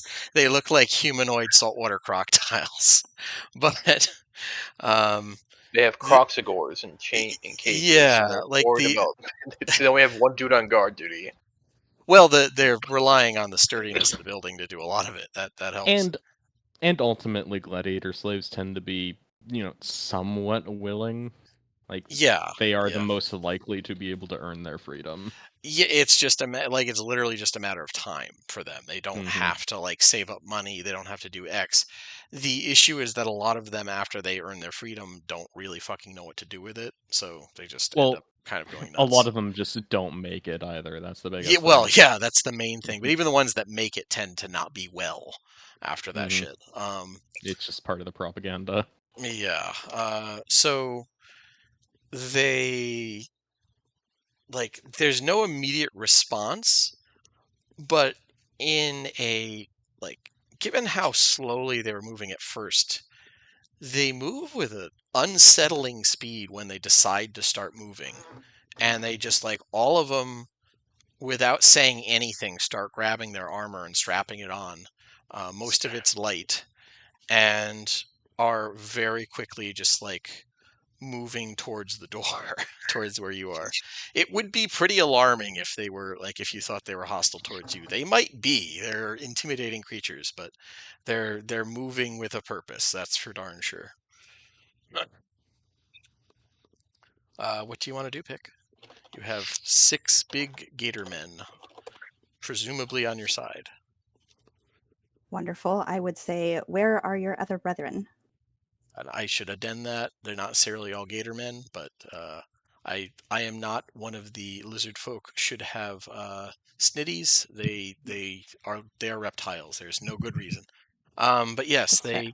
they're lizard folk. 6 big lizard folk are headed your way, and I mean, you know where the other pen is, the Okay. other barracks. I think it's right next door. They have them lined up easy. So Okay. She might say, if you help me if there's just another, I'm assuming, single guard in front of it. She'd be like, if you help me take that guard, I will unlock that door and let them too. Okay. I mean, yeah, there's like a rumbling kind of growl in very rough Elvish that the reply is, we will. You get the door open. And yeah, they just basically, once again, they move faster than you think they look like they should be able to move. Very much like how unsettling it is to see an alligator or a crocodile move when they really want to go. Yeah. Like they chew up that distance and almost immediately, there's not any calls for surrender or trying to open the door or anything like that. They just start attacking the drow guard. Big jaws open, a lot of biting. They don't have any weapons, but they're just biting the shit out of them. And yeah, while that's happening, you could go unlock the door if you wanted, because it's like 6 gator men ripping apart someone. Beautiful.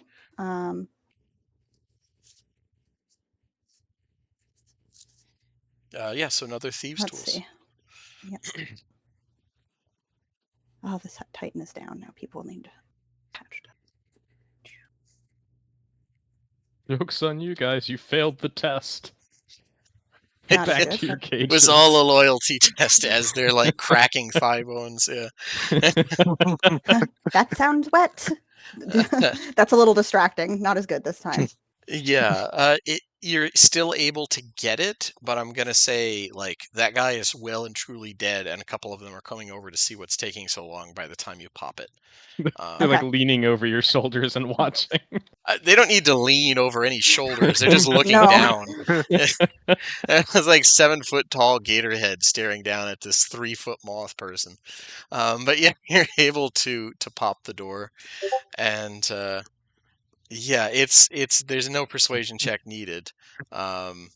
They're the ones in there. It's 5 in that one, and they see the others out. Yeah, there's not. They're fine. They're good to go. They strap on their gear. They seem a little reluctant, but not enough to not just get ready to go. Because at this point they're in for a penny. If a partial breakout has happened, they would probably all just be killed for safety's sake anyways. They're not, and they're well aware of this. They're not gonna. Might as well take the chance. Yeah, exactly. So You have yeah, nothing to lose but your chains. yeah. So head of this squad of lizard folk gladiators, Pick. Now, admittedly, they don't have any weapons between them beyond the beat stick that they got from the very dead drow and his net. What do you want to do now? The plan was I told them that we needed to get down to the docks, right? I think so. Yeah. Yes. And instill chaos. Yeah. Okay. And get as many of your people out as possible. Yeah, get as many. Is there any more? You should say any more. There's no more gladiators there. Okay. No more fighters. Then she might say, "Go to docks, go fast. I'm going to let these out," and then motion at the animal cages. Yeah, they actually, when you motion to toward the animal pens that are under the stadium, they do move. They one of them says, looks you up and down, good luck, little moth. And they all move at a pretty good pace to get away from whatever you're about to let out. You too. Be free. All four arms up in the air, cheering motion. Okay. Very Viva la Revolution energy. Yeah. Something about it being this tiny moth person makes all of that stuff way more funny than if it was like a straight on I'm character. just imagining Lady Liberty leading the people, but it's a little tiny moth carrying the flag. Yeah. Cool. So, while you rush down into the pens, what is happening with the rest of the party? We have a couple minutes left, and we have our joined person. Welcome, Zach. Yeah. Sorry, guys. Hey. What's All up? right, we're off the top rope. Here we I'm come. not dead. That's all I wanted you to know. I Oh appreciate it. God, we're committing an uprising. Quick, do something. Ding. Yeah. Yeah. Get in the book depository. Yeah, exactly. So shortly, You are with the rest of the party getting ready to, we're waiting on the signal to assassinate Lord Tons of Fun. Yeah. Meanwhile, Pick had just freed some gladiators who were prisoners with jobs and is about Okay. to release a bunch of wild animals to add to the fun. Wild animals and Like- crocodores. She's letting everybody go. Yeah, Yeah. cue the Ace Ventura scene where he's just like riding an elephant out of the thing. But Beautiful. so we'll say, as you guys, have you been just continuing to wait in this poor merchant's place, or did you guys like set up near Ecstatic Art so you could see the Lord go inside? I would say we're staged. Okay, you're staged. Yeah, Okay. I'm just sitting outside looking like someone who's addicted to a certain substance that's outside the door. Okay. I mean, yeah, that's fair. So if you're never gonna be super low low incognito. profile. Yeah, there we go. I know I'd get there. Low profile, but you guys can be far enough away that you're not in immediate line of sight, and you see a distinctive looking drow man approaching, and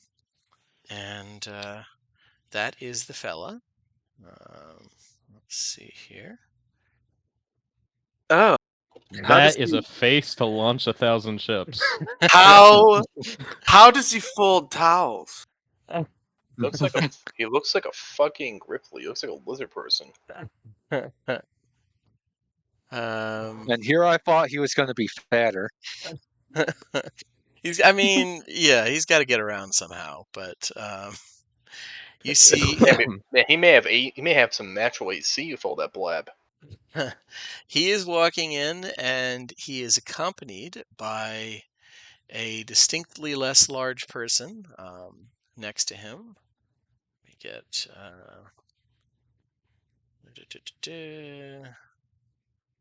if it'll save for me. There it is. Mishann, images, NPCs, drow. Probably already have this, but I'll just resave it.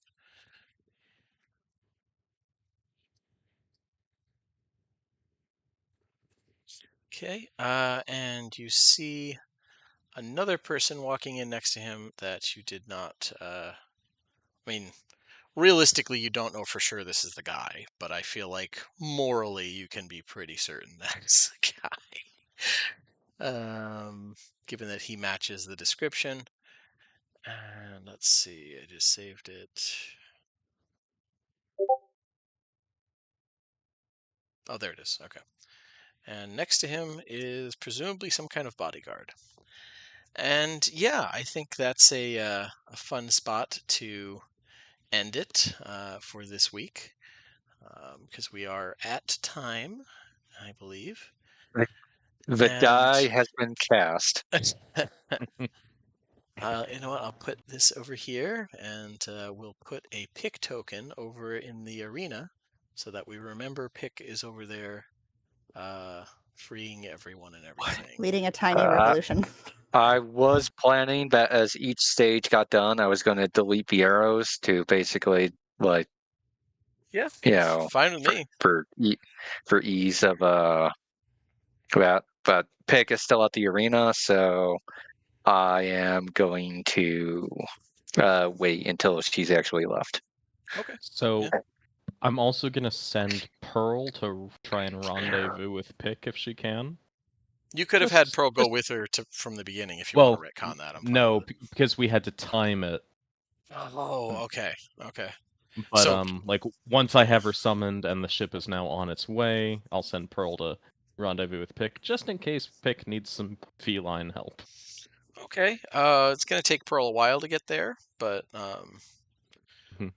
out of curiosity, how would Pearl know where to go? Like, this is 'Cause- not me trying to one up. I'm genuinely curious. Bemmy would guide her. Well, so I can give Pearl directions of where to go, and then Pearl, I mean, just the intelligence of a cat. We'll see what happens. Whether or not she finds Pick, she'll be able to return back to me following the familiar bond. Gotcha. So Okay. No, I was if just she doesn't wondering. find Pick in 20 minutes, she'll come back to me. Okay. Okay. Cool. So we got something. All Actually, right, here, she'll Yes. run through the streets just meowing. Like, meow. Hopefully, Pick will be able to home in on that. Okay.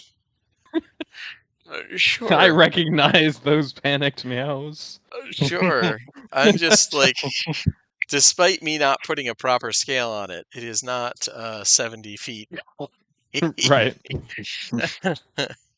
At But worst, yeah. Pearl gets eaten by an alligator. Right. Yeah. At worst. I mean, she's a familiar. She'll be fine. Yeah. But yeah, with meows of dire distress happening, and a big fella heading into indulge in some wholesome activities. We will end it there, and you guys will have some interesting stuff to do next session. Everybody, thanks for coming. Hope you had fun. I'm gonna stop recording.